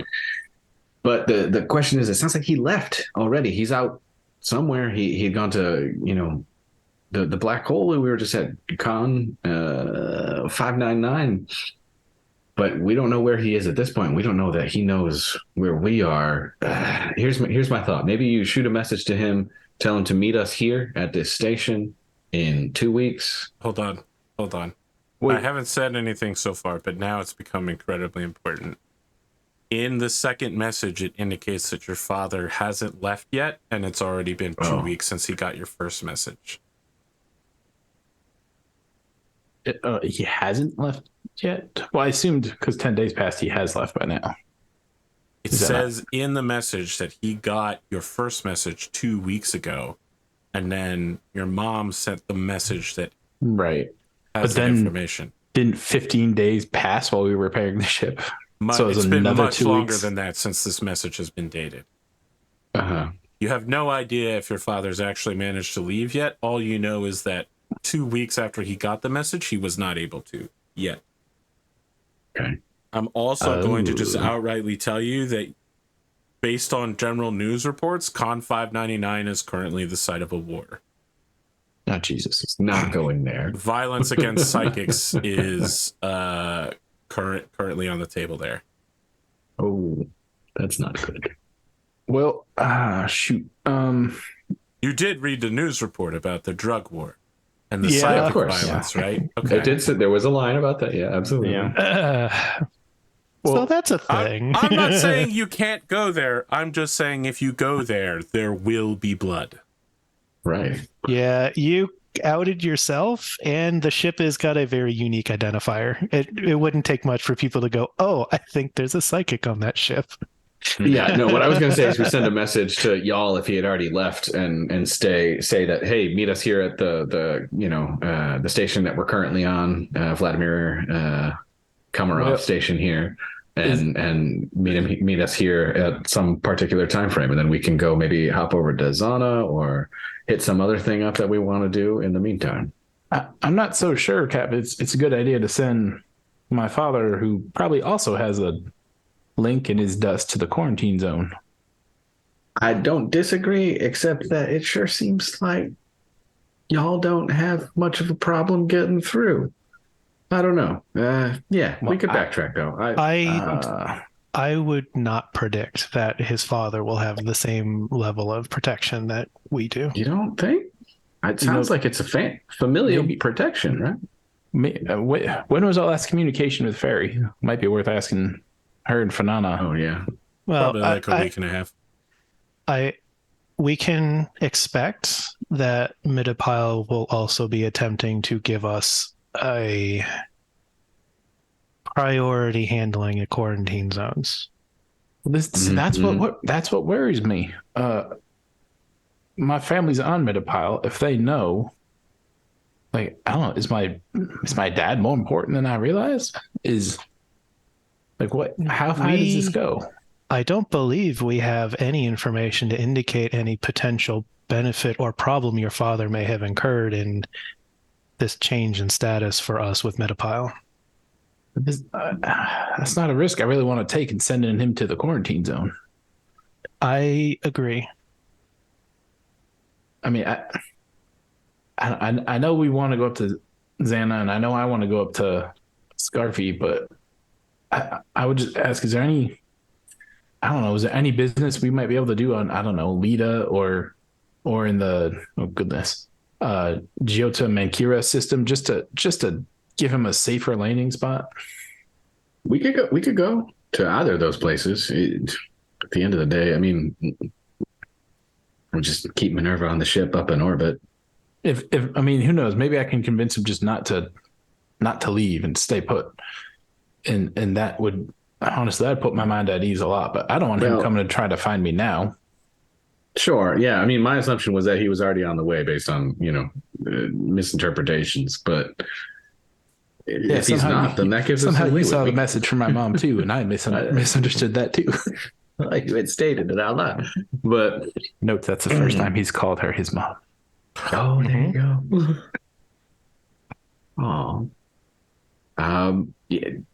Look, Van-Vee, I know this is important to you. We certainly don't want to get your father into any, deeper trouble than he might already be. If you feel like we need to backtrack to meet him, that's fine. Well, if we have no business down there, I feel awful bad making us backtrack. So I don't know. We can find business.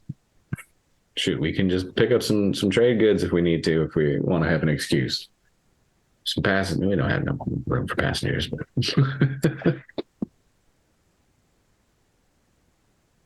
we're not hurting for money right now. If we need to head back for personal reasons, that's enough for me.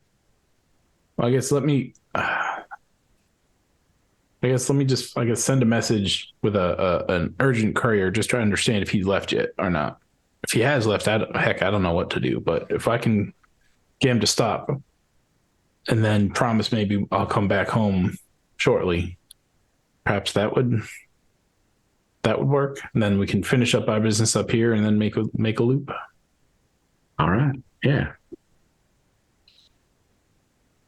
Set it up. I think that makes sense. Warn them away for the time being. Promise you're not going to do anything stupid, and you might just get the room to breathe. Yeah. To be honest, I'm just worried about how much do I tell him. Like, I mean, I feel like I need to. How would I know how secure these messages are? Like, completely secure. Okay. I mean, with the exception of anything Minerva does to them, once they're in the exchange of light system, completely secure. Well, you're coming home if you want. Like I feel like I gotta way warn back that way. them about, Fanon and the Midipile systems knowing about me. Therefore, they must know about the rest of my family. And I don't know how much the rest of my family knows besides y'all, which makes it very difficult to respond back to Sophia. The hell's her name? Mom. Sophie? Heck, I was gonna tell him we found Edith Skinner to see his reaction there, but I don't know if that's a good idea to send through a message, because then he knows where I am and he might purposely try to come here. Really appreciate you're worried about his safety. I mean, send the message, blast it on all channels. He's going to get it if he gets to. I mean, his route, anywhere he's going, he's going to come through Jota Mankira, probably. We get a message there. At the very least, you can keep him. Is that how it works? You have to send a out of message that to a main system? danger. No, you send a message to a recipient, and it is sent out with it's every relayed. ship that is moving. And then once it's received at the far end, anytime it is collected by an exchange of light, ship, or satellite, they're just like, all right, it has been received. Delete all copies of this message. Okay. Then, okay, that works. Yeah, I'd send a message then. I'd actually send 2 messages. You are sending a message to who, saying what? First message directly to y'all. Okay. And it's saying, don't worry about the uncle fella. No need to come to me. We're good. I'll come to you. Just give me some time. Everything's fine. No one's hurt. We actually just had a real good payday, so we're not hurting for business either. But let me come to you. I'll come back to Midipile. I don't know what's a realistic time. 2 months? I don't know. I'll come back to you shortly. Don't leave. Okay. And then send a message to Sophie, simply saying, try to keep him home. I'll come to you guys. I think I hit some nerves with him, but everything is fine. No issues. Keep him home.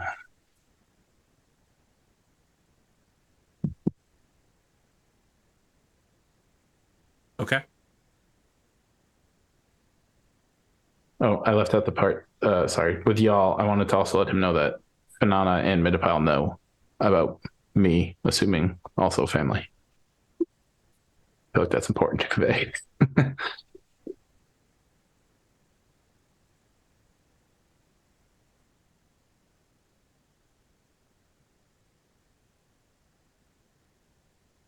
Okay.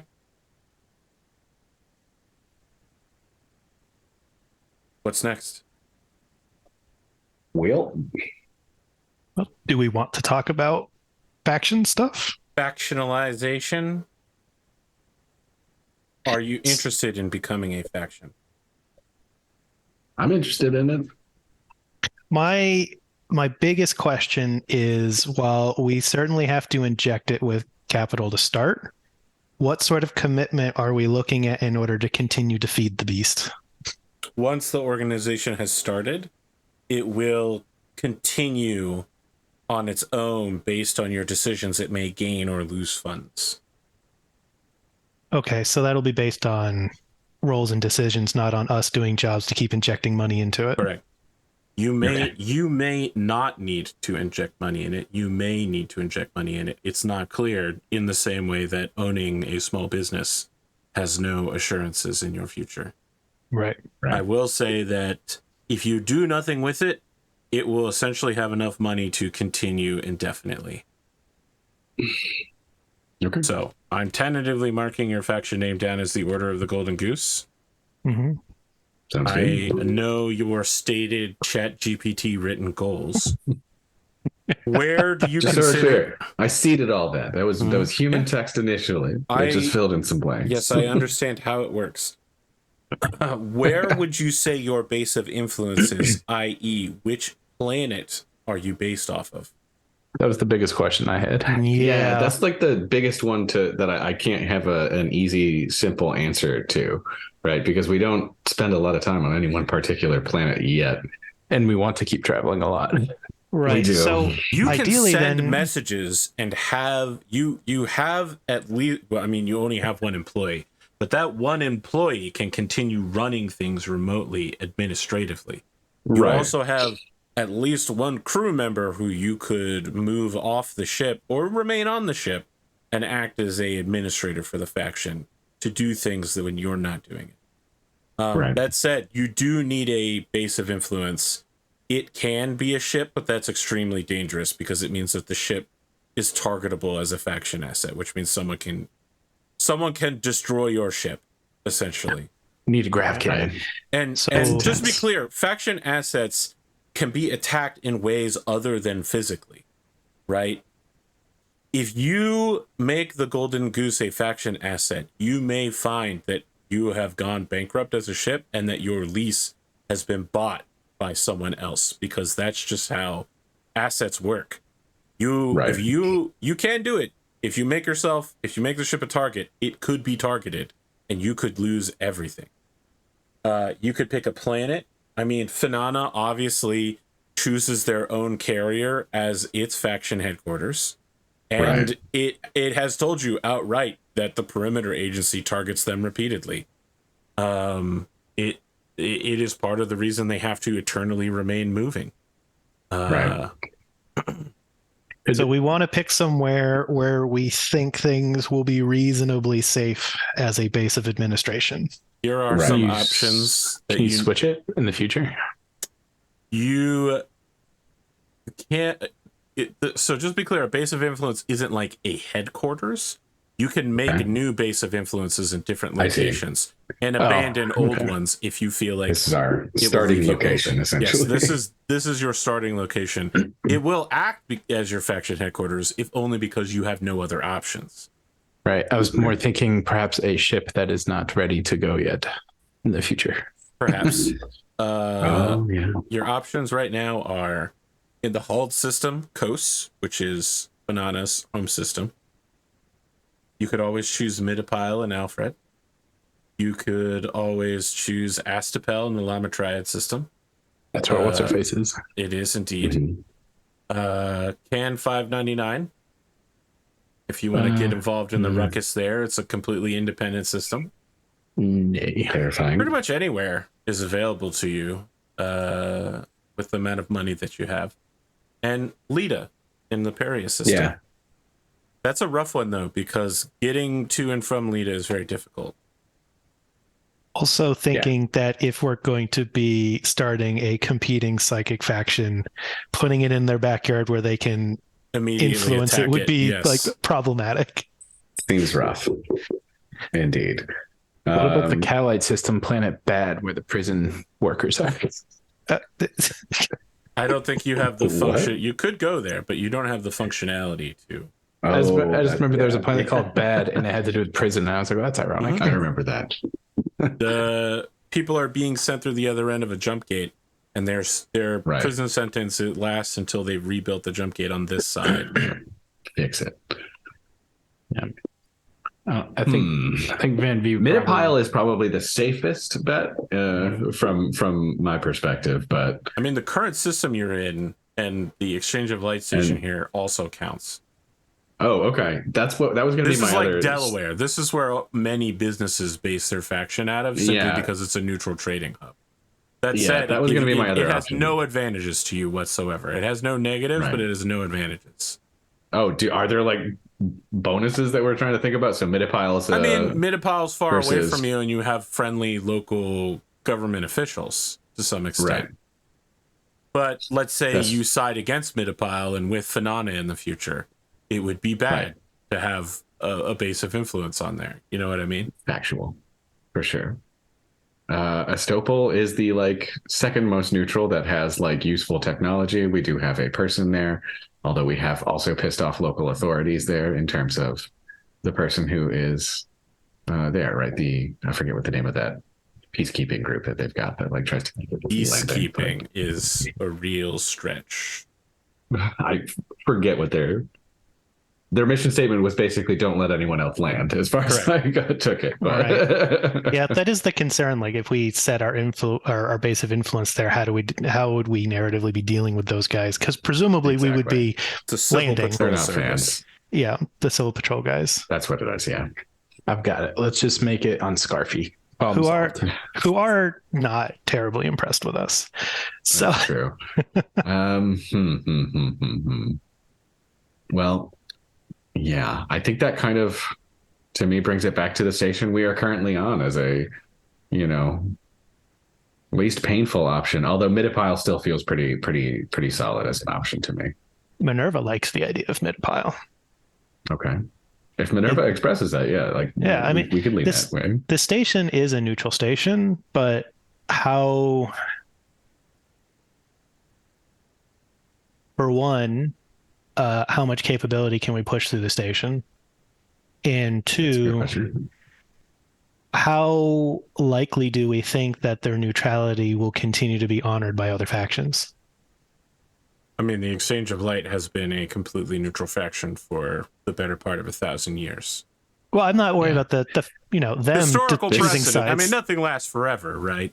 Right. Yeah, just ask Comstar. Yeah. The Admead system where the station is does have more planets, more people, technically, than Midipile.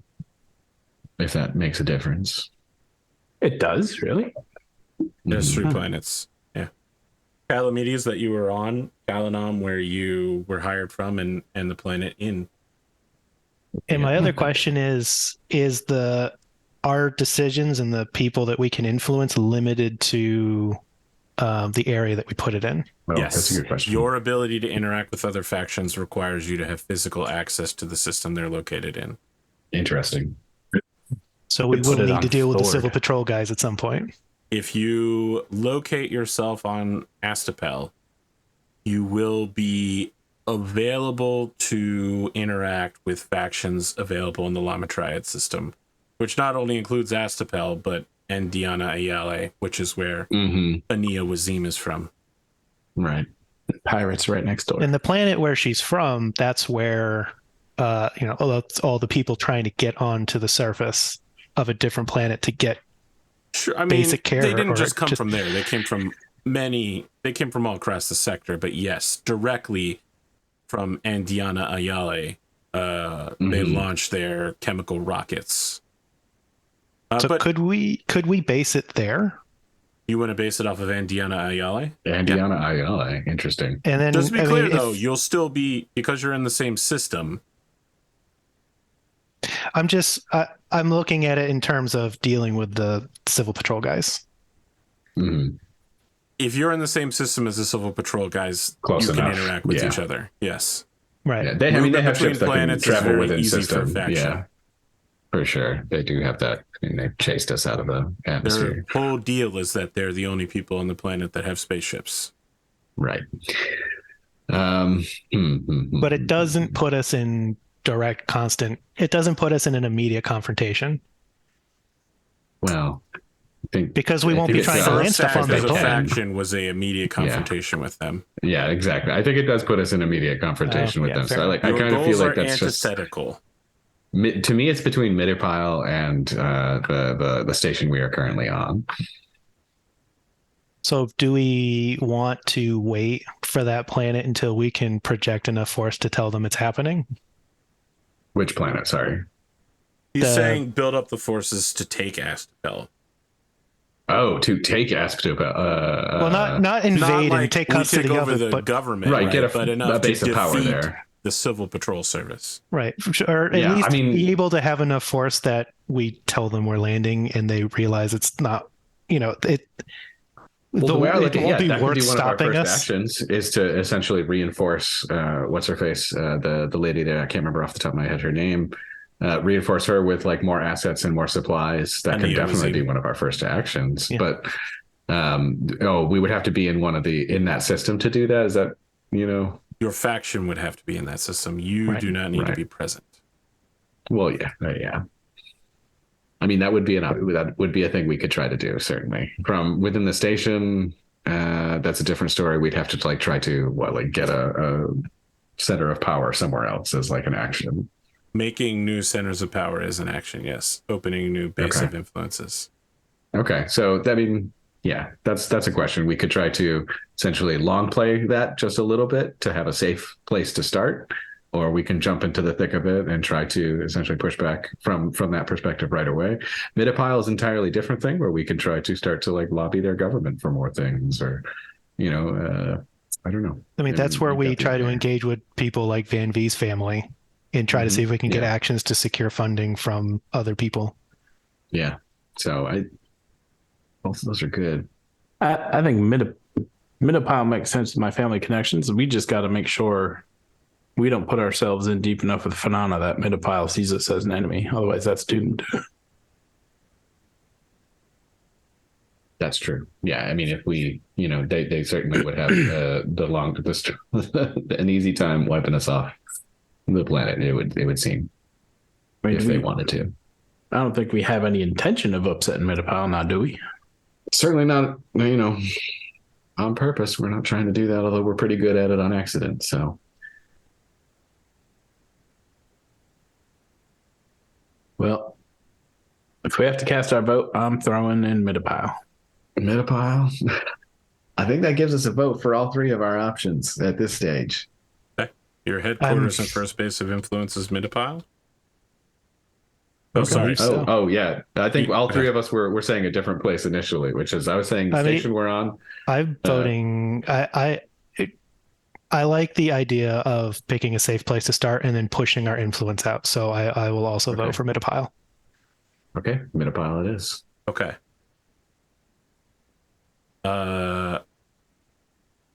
Based on everything I know about your faction so far, I think it'd be pretty reasonable to say that you don't have any force assets. You have no capability of delivering military force whatsoever. With that in mind, there are a number of goals your faction can achieve, and almost none of them make sense for you. So, here are some that you can attempt without military force. You can attempt to destroy wealth assets, intelligence assets, seize control of the planet, expand your base of influence, although you can't do that in Midapile. I believe Midapile has a moon. Yes, it does. So you could try to place a new base back on Risty Sumalin. You can not take any attack actions for 4 turns, which is a goal. It's called Peaceable Kingdom. The other pretty big one is called Wealth of Worlds. It's basically spend money equal to 4 times your faction's wealth rating on bribes and influence. The money is lost forever, but it will give you a goal completion and 2 XP, which is pretty good. You're basically just sitting there throwing money at people going, listen to me, I'm important. Do any of these goals sound interesting to your faction? I don't think we're trying to upset things on Midapile by destroying wealth intel or seize the planet. No. I like the Peaceable Kingdom one because we're not trying to be aggressive. We're trying to sit in safety and build up. Yeah. And if we're going to be in the kingdom, and if we're injecting a bunch of money in, we could probably also. I mean, that's the other thing we wanted to do, right? Try to build favor with people so they'd be willing to donate into future actions. That's true. How much money do we have to invest to it will depend initiate? On what asset you are purchasing to start with. I see. Okay. Would you like to start talking about possible assets? How many? We can do 3 goals? You get 1 goal. Okay. 1 goal. Is there? Can we expand the influences somewhere else? Is that a possible goal as well? Yes, but it will. The thing about that is it will require you to have a spaceship asset to move to a new area and interact with a new faction. That would be exceedingly difficult for you to do right now. Okay. We can't I got you. Need to buy a tiny little shuttle. You do. We do have enough to buy ships, but. Yeah, we do have enough to buy ships in cash, but maybe not in the factional. What are our asset options? I think that's the next logical let's start question. there. Under the cunning, Based on everything you've said so far, you may select blackmail, lobbyist, or popular movement. Underneath wealth assets, you can choose marketers, lawyers, or local investments. Without knowing what those do any of those sound interesting to any of you? Well, given my family's there, local investments. Local investments, yeah. And what was the other one? There was something about Marketers? influence. Blackmail, lobbyists, popular movement, Lobbyists. marketers, Lobbyists. lawyers, local investments. Lobbyists and local investments sounded interesting-ish to me. So lobbyists let you block another faction from buying These are all so aggressive. local I assets. know. Okay. And local investments make it so whenever any faction tries to buy an asset on the same planet, they have to pay an extra buck, which is very significant. Huh. Especially on Midipile. So those are very aggressive assets. What does nothing marketer like- in popular movement?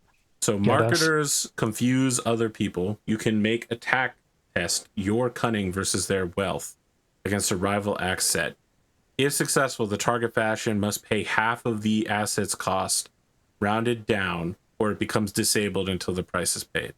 So basically, you flood somebody with fees if you're successful until they can get something working again.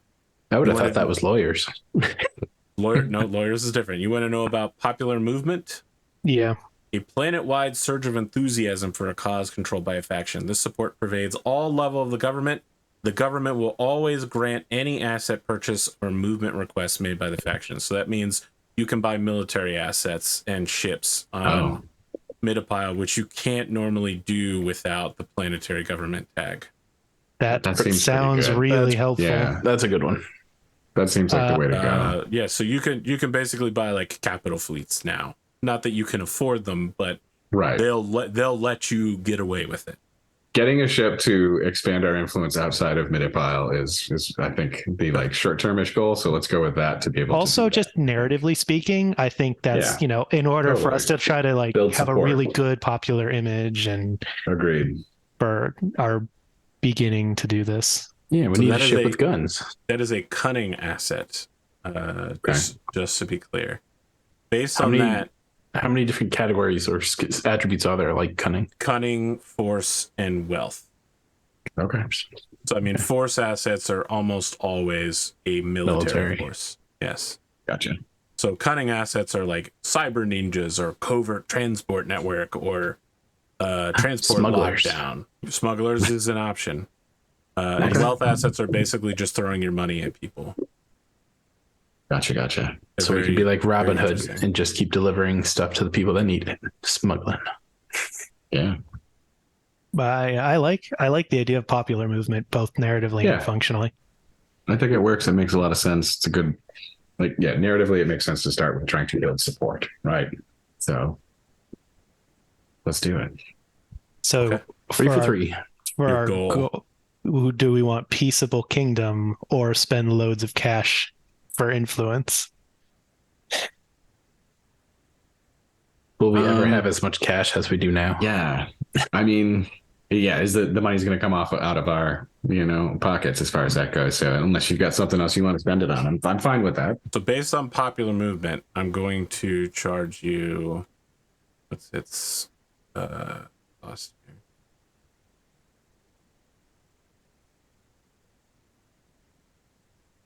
One of the most expensive assets. It is the most expensive asset Hell yeah. possible, except for Panopticon Matrix, which is a prison that sees everything that happens inside of it. So based on that, I'll probably charge you 10 million to start this faction. Oh, geez. 10 million. All right. It is a Right, level 12. 7 We've got- cunning asset, so it's extremely powerful defensively. Okay. How much money do we We've got- have? We've got 12 million between us. So that leaves 2 million to split up as personal assets from there. You will also Sure. need to decide whether you are Scavengers or Psychic Academy, which are the only tags that I think could apply to your group. Interesting. I guess Like, you I could prefer also take something Fanatical. That would be really fanatical. defining Oh. yourselves. Interesting.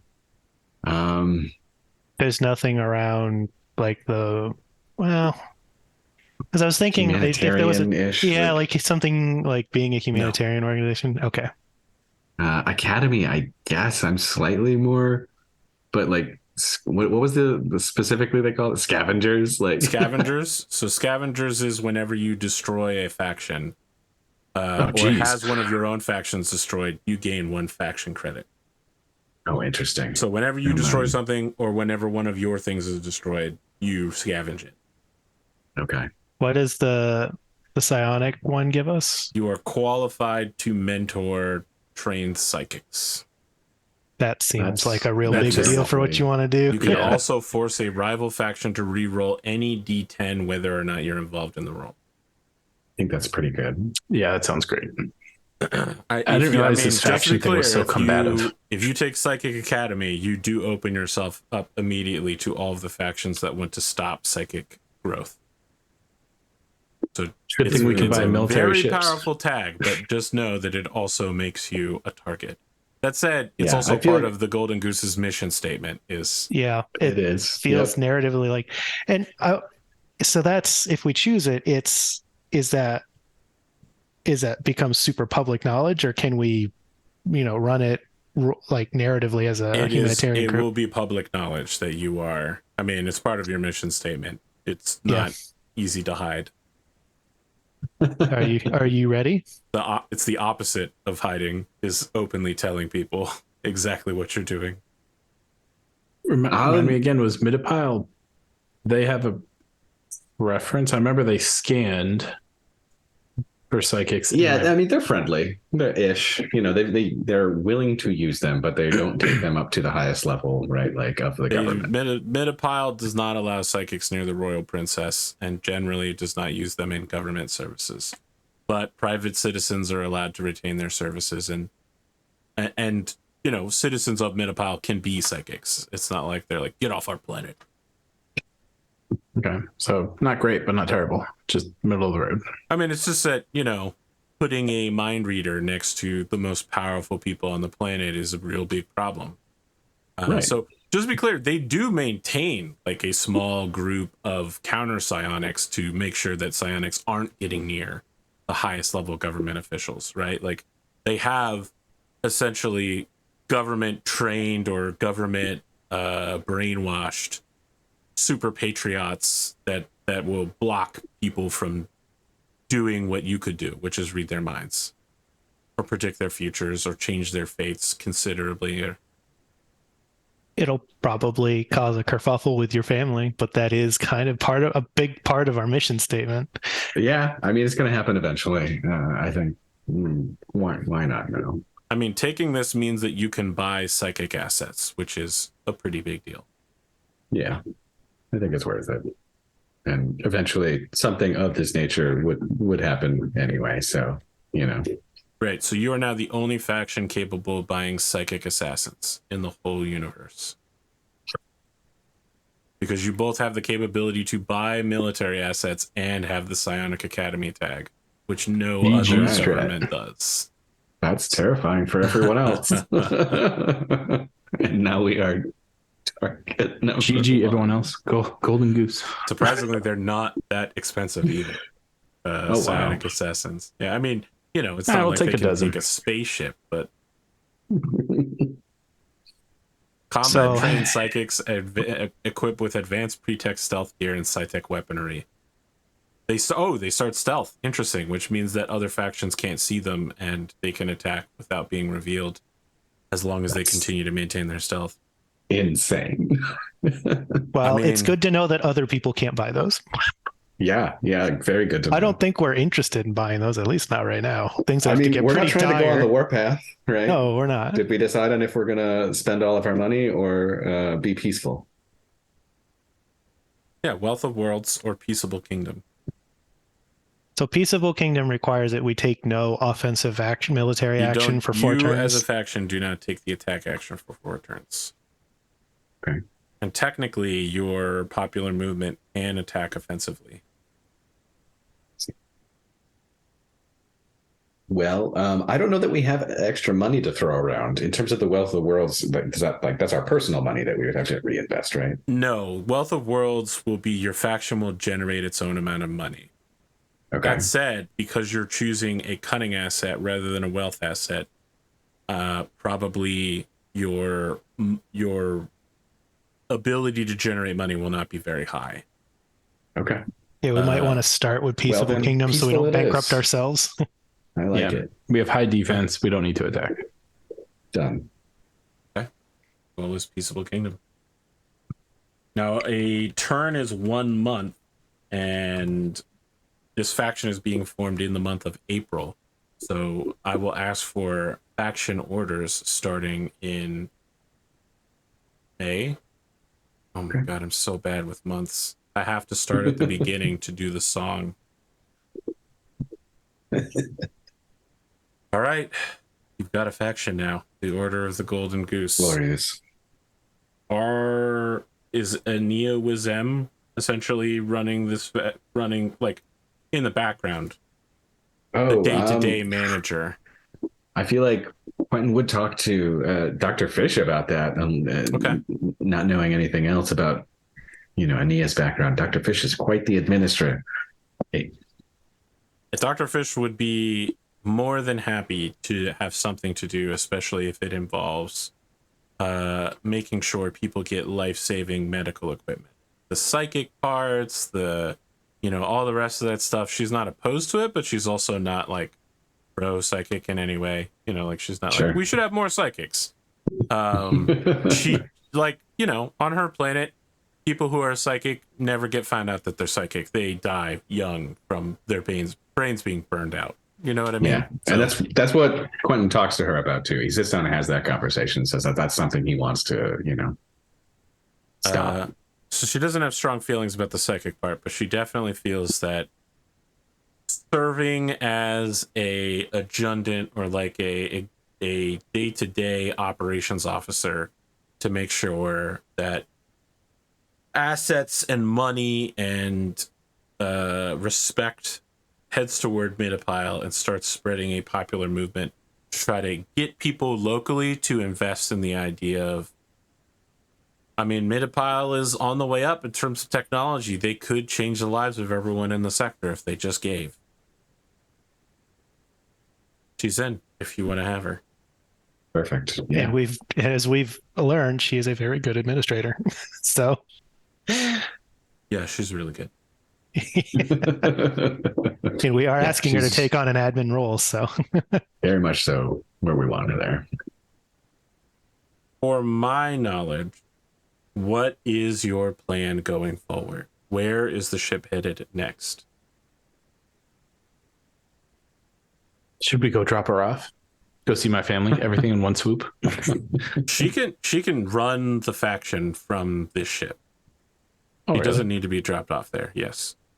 Oh, so that'll give her something to do while still being a doctor. I Yes, think. That's great. she's operating the faction remotely via paperwork. Nice.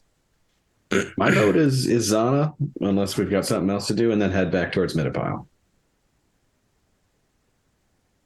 I think Van-Vee is very concerned about his family right now. Exactly. Yeah. I Van-Vee can argue for it. I'm specifically down to did do- not give a time frame when I was coming back. Stop over, run some scans. Cap, I'd say going back to Midapile now, then design, it just seems like a giant waste of time, even with my piloting.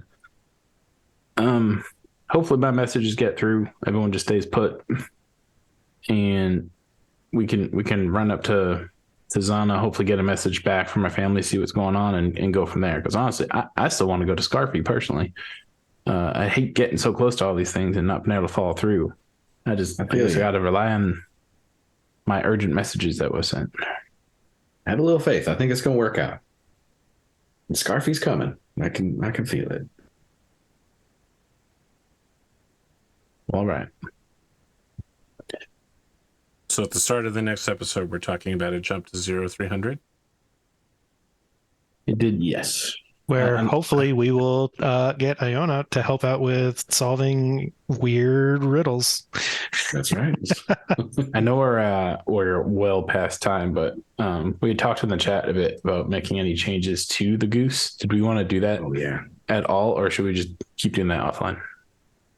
I mean, I don't think we settled on anything, but No, not yet. I'm We got not. some talking to do. I mean, we talked about maybe doing a smuggling compartment and giving up a bunch of cargo space for a much smaller 1 second. smuggling compartment. yeah, Um, it just seems like we keep having a need to hide stuff. I don't know. 'Cause right now we have money, right? We have. I mean, we have a workshop. lot less money. We do. That's true. I have no idea how much this stuff costs, but I mean, we still have the 800 in the ship fund, and then each of us has got like 1 mil left, or a little bit less than a mil left. But AP, how much does it cost to add like smuggling compartments? I mean, the cost is 25K for every smuggling compartment. You have That's to like nothing. remove a cargo bay, and each cargo bay provides 20K cargo space, and the smuggling bay instead provides 2K cargo space. That's completely Yeah, stealth. we You have did write that. Yeah, 3 of the pre-tech components total. We had 1 that we took from the Skinner, and we got 2 in the deal with Venona. The components are used for a lot of the modifications, but not every single one. No, maybe because we did just get those parts. Maybe it's best we look at it offline to see what we can do with it, because those are things we didn't have before. I mean, I'm Yeah. also, at least me in particular, unless one of you has a really neat idea or a really strong want, I personally am not particularly interested in any adjustments to the goose right now.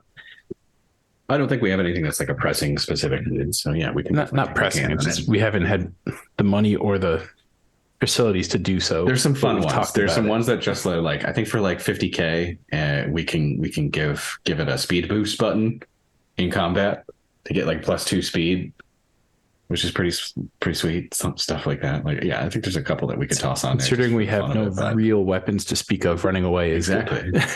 Yeah. I've So, read the ship combat rules, and I will say that if we get into a scrap, we are definitely escaping, but if we devote our actions to being incredibly difficult to hit, we can be exceedingly difficult to hit and just leave. Yeah. So you're saying we could have like, we're a level 1 ship, but have 20 AC. We can have an absolutely absurd AC if we are purely defensive. Really, just because, and we'd commit hard to it. We'd be doing literally nothing but trying to run away. But your Right. piloting is very good, and my programming is also very good. Fair. I guess as long as we keep running away. I mean, really, the ideal thing is to not pick fights in the Golden Goose, Well, sure. and maybe not go places where we've started a drug war. Here's the thing. We may have to go to that system to get to where Quentin ultimately wants to go. Just the Yeah. Gemini cluster. Which That's cluster? true. Oh, over there. 0204 and 0104. Yeah. Hey, if Quentin So can at some wait to point, the, we're going back to Con 599. if Quentin can wait to the end of the year, it'll be a lot safer to make that journey. That's, we'll see. But yeah, We'll see. if there's some really cool ideas we want to try, sure. There wasn't anything that I saw on the list that I was particularly that cost pre-tech components that I was particularly compelled by. Admittedly, I didn't look at the costs. I just know workshop and smuggling bays were things we had talked about. But Yeah. Well, sounds like we'll chat about it a bit more and see if there's anything that comes up. Yeah, the fuel bunker option. well, all right. Sorry, I'm assembling how many hit points your faction has, and it's a very lean 7. Okay. You have a force value of 1, which means you're incapable of taking any military action. What if we give it partial warrior? Does it get 2 more points? I'm not going to bother answering that. Wealth of 2 and a cunning of 3. You have 7 hit points. Means you were attacked by your own popular movement, you would probably be destroyed instantly. Jeez. I mean, the popular movement is extremely powerful. Really? If you want to use it offensively. But its special move is much more powerful, which is that it lets you bypass control of a planet and lets you just buy whatever you want whenever you want. You can also move things onto and off of the planet, which again can't normally be done without I feel like we chose quite wisely. Yeah. Expensively, but wisely. That was most Well, we of our got money. the money. Yeah, might as well do it Yeah. while we got the money. For sure. I'll have to update the accounting sheet for an even split on that so I can figure out how much money I have to spend. Yeah, I will. It won't take too long. Let's see. Even earlier when you were like, each one of us has like 4.1 million, I was going to be like, yeah, maybe we'll donate 2 million of that. He has no need for that. 2 million, just keep it in the bank. Nope, already gone.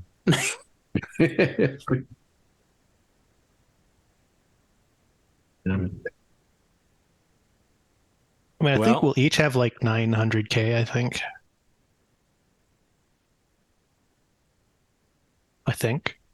I don't know. We have a spreadsheet for this now, guys. Yes, exactly. It'll be heard updated here we shortly. heard the comments. We're now making some effort to do actual accounting here. Wow, important. McClay really got you guys, huh? Right in the heart. Can't let chat make you shook. Chat told me I was too casual. Ooh, shit. So, for instance, a minor power would have 15 hit points. A major power, which is a serious government, would have 29. And then a hegemon, which is a faction that controls multiple planets, would have 49. So, Finana is a hegemon. Midipile is a major power.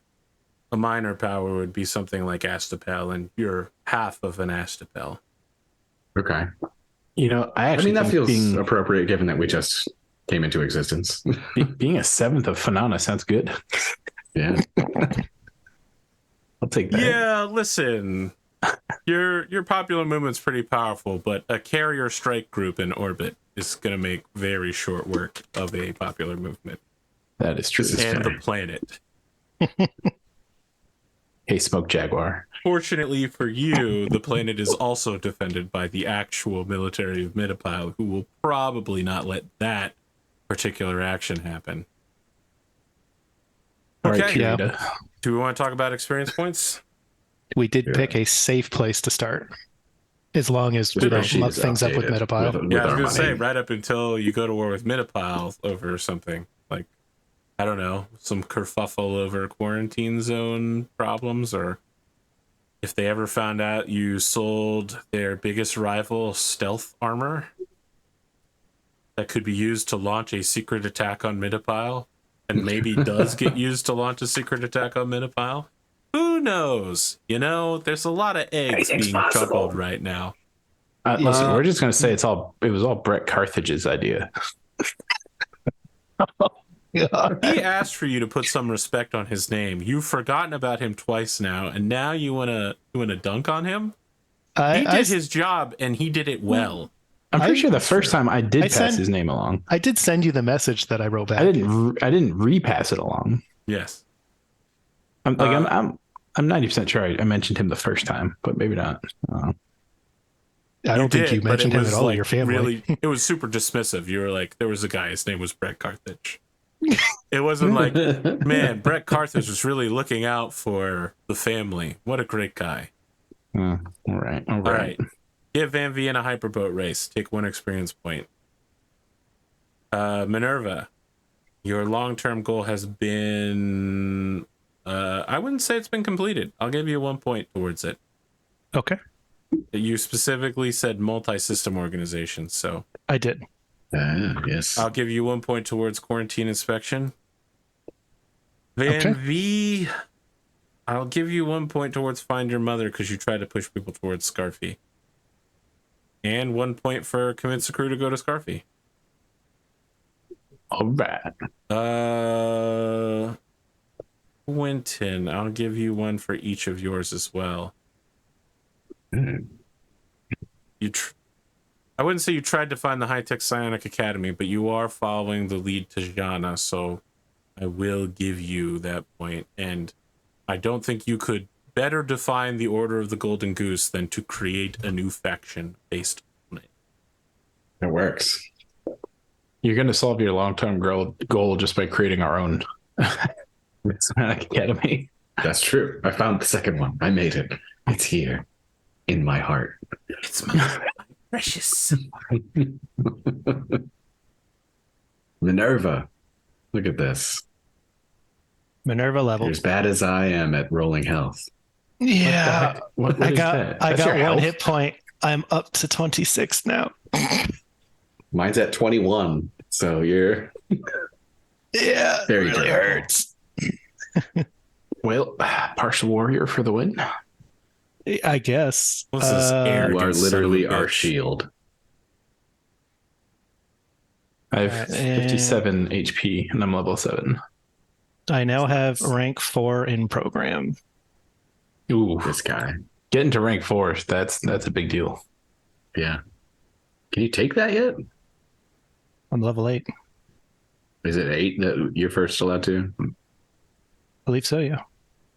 Makes sense. Let's check page 56. Character advancement. Pokedex will know the truth. Let's see here. That is gaining experience points. New skills. You need to be character level 9 in order to take level 4 skills. Okay. You have to be level 6 to take level 3. That's not confusing at all. No.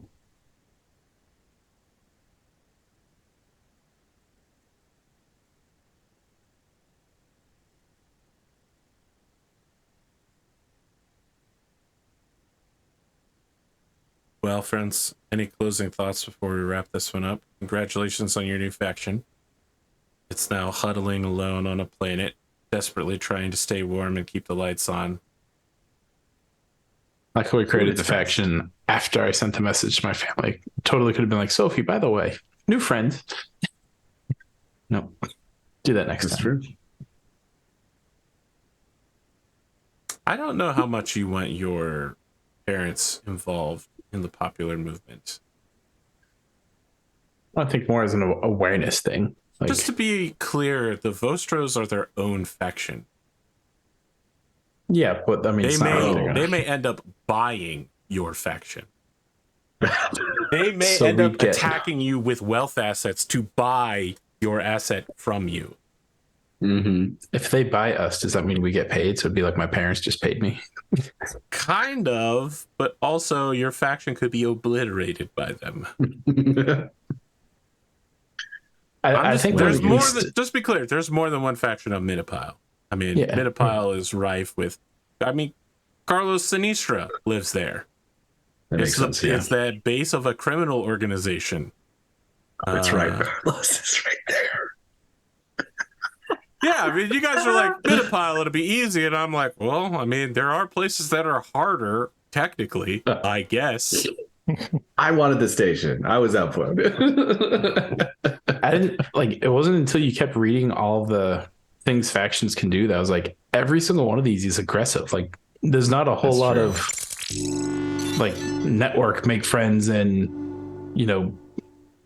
progress. Instead it's like, Alliances how can we and- take out someone else? Start a business. I was like, this is just like playing Crusader Kings with Kain. He just creates an army and wipes you off the face of the planet. Wow. Kain, relax. Brutal. Brutal. I only know how to play that game one way. Vikings, all we want to do is fight. If we're not fighting, everyone's unhappy, so we keep fighting. Yeah, I do come run into problems if I let peace for too long. Sure. Oh, I gotta figure out how much money you guys make every round. for your faction. It's probably not going to be a lot. It should be noted that the Vostros make a fuck ton of money because they have both venture capital and party machine. That sounds good. So they Party they just like machine? party machine is a cunning, so it's like a political thing. You know, they have formed their own political block that makes them cash. Essentially, people bribe them, or what do you call it in America? Lobbying. They get lobbied. Yeah. So party machine just They're automatically oligarchs, you know, generates like- one fact cred. And venture capitalists is like you roll some dice and you make a shit ton of money every round.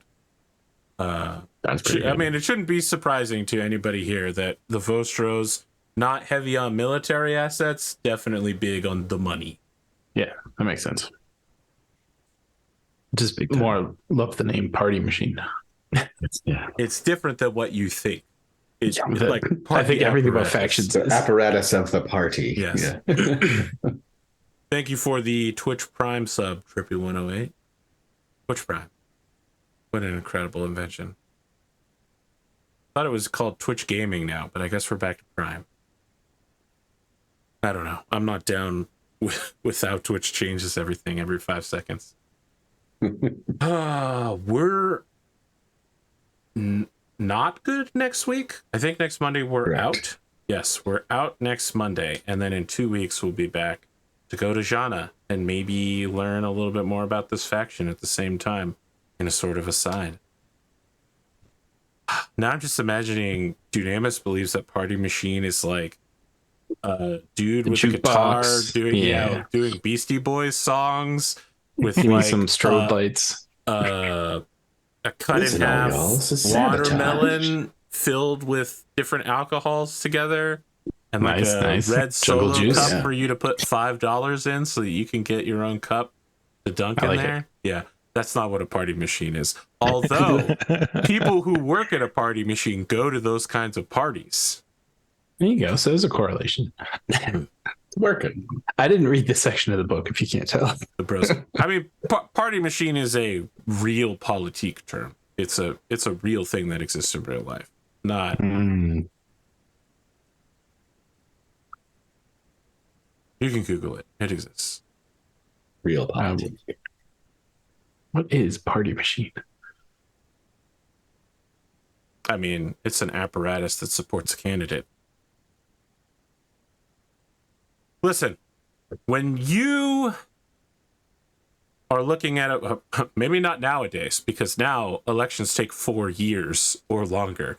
But it used to be that about a year out from an election, candidates would start to be selected, and then the party would get behind one person, and that's all you would hear about. That's the party machine, is when it switches into full, we are electing this person for president, vote for them, here's why.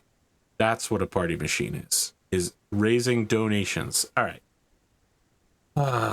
I Googled party machine, and it is like foam cannons, not... Yep. PartyMachine.com. Phone cannon. I feel like if you Google party machine real politique, yes, the leaders of political machines are called party bosses. Wikipedia has a political machine article. You can look it up. It's real. I'm not making this shit up. It's real. It's real. I'm doing DS9 now. It's real.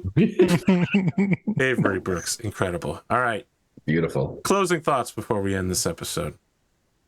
This is another good one. We have a faction, guys. We do. It's the A lot of weakest moving and faction in shaking. all of space. Yep. Yeah, it shouldn't, but we it can shouldn't have be surprising. You just formed, you know? Exactly. Little Here we witty are. baby faction. Yeah, all we have to Wanna do now is do buy good. Psionic assassins, and no one will want to mess with us. What you need to do Oh my now God. is buy transports so that you can transport things to planets that have needs and That's complete your exactly faction. it. Your That is our goal. faction's stated goals of helping the poor and needy. Yeah. I think that's why I I was, was so just going to buy a confused. ship with the money, but I mean, this makes sense. Like after But that's reading the all thing. of Your our mission faction statement. can't buy a ship until I know. you've established yourself, which you've just done. You've bought the one asset that would allow you to freely buy ships. which is amazing. You can technically buy military transports now if you wanted to, and just Why don't we just get, armed a big convoys. carrier with a grav cannon, and that could be our. You don't That could be nearly what we have use. enough money to afford that, and you won't for a very We're going to need a long party time. machine first. All right. Yes, of course. You have to party with the party machine. We need psionic assassins to be party machines.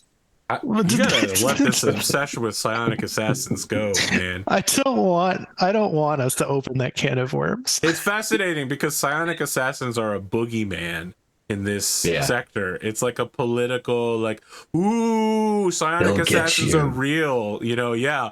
If you really get psionic assassins and they ever become unstealth, you're gonna be in so much trouble.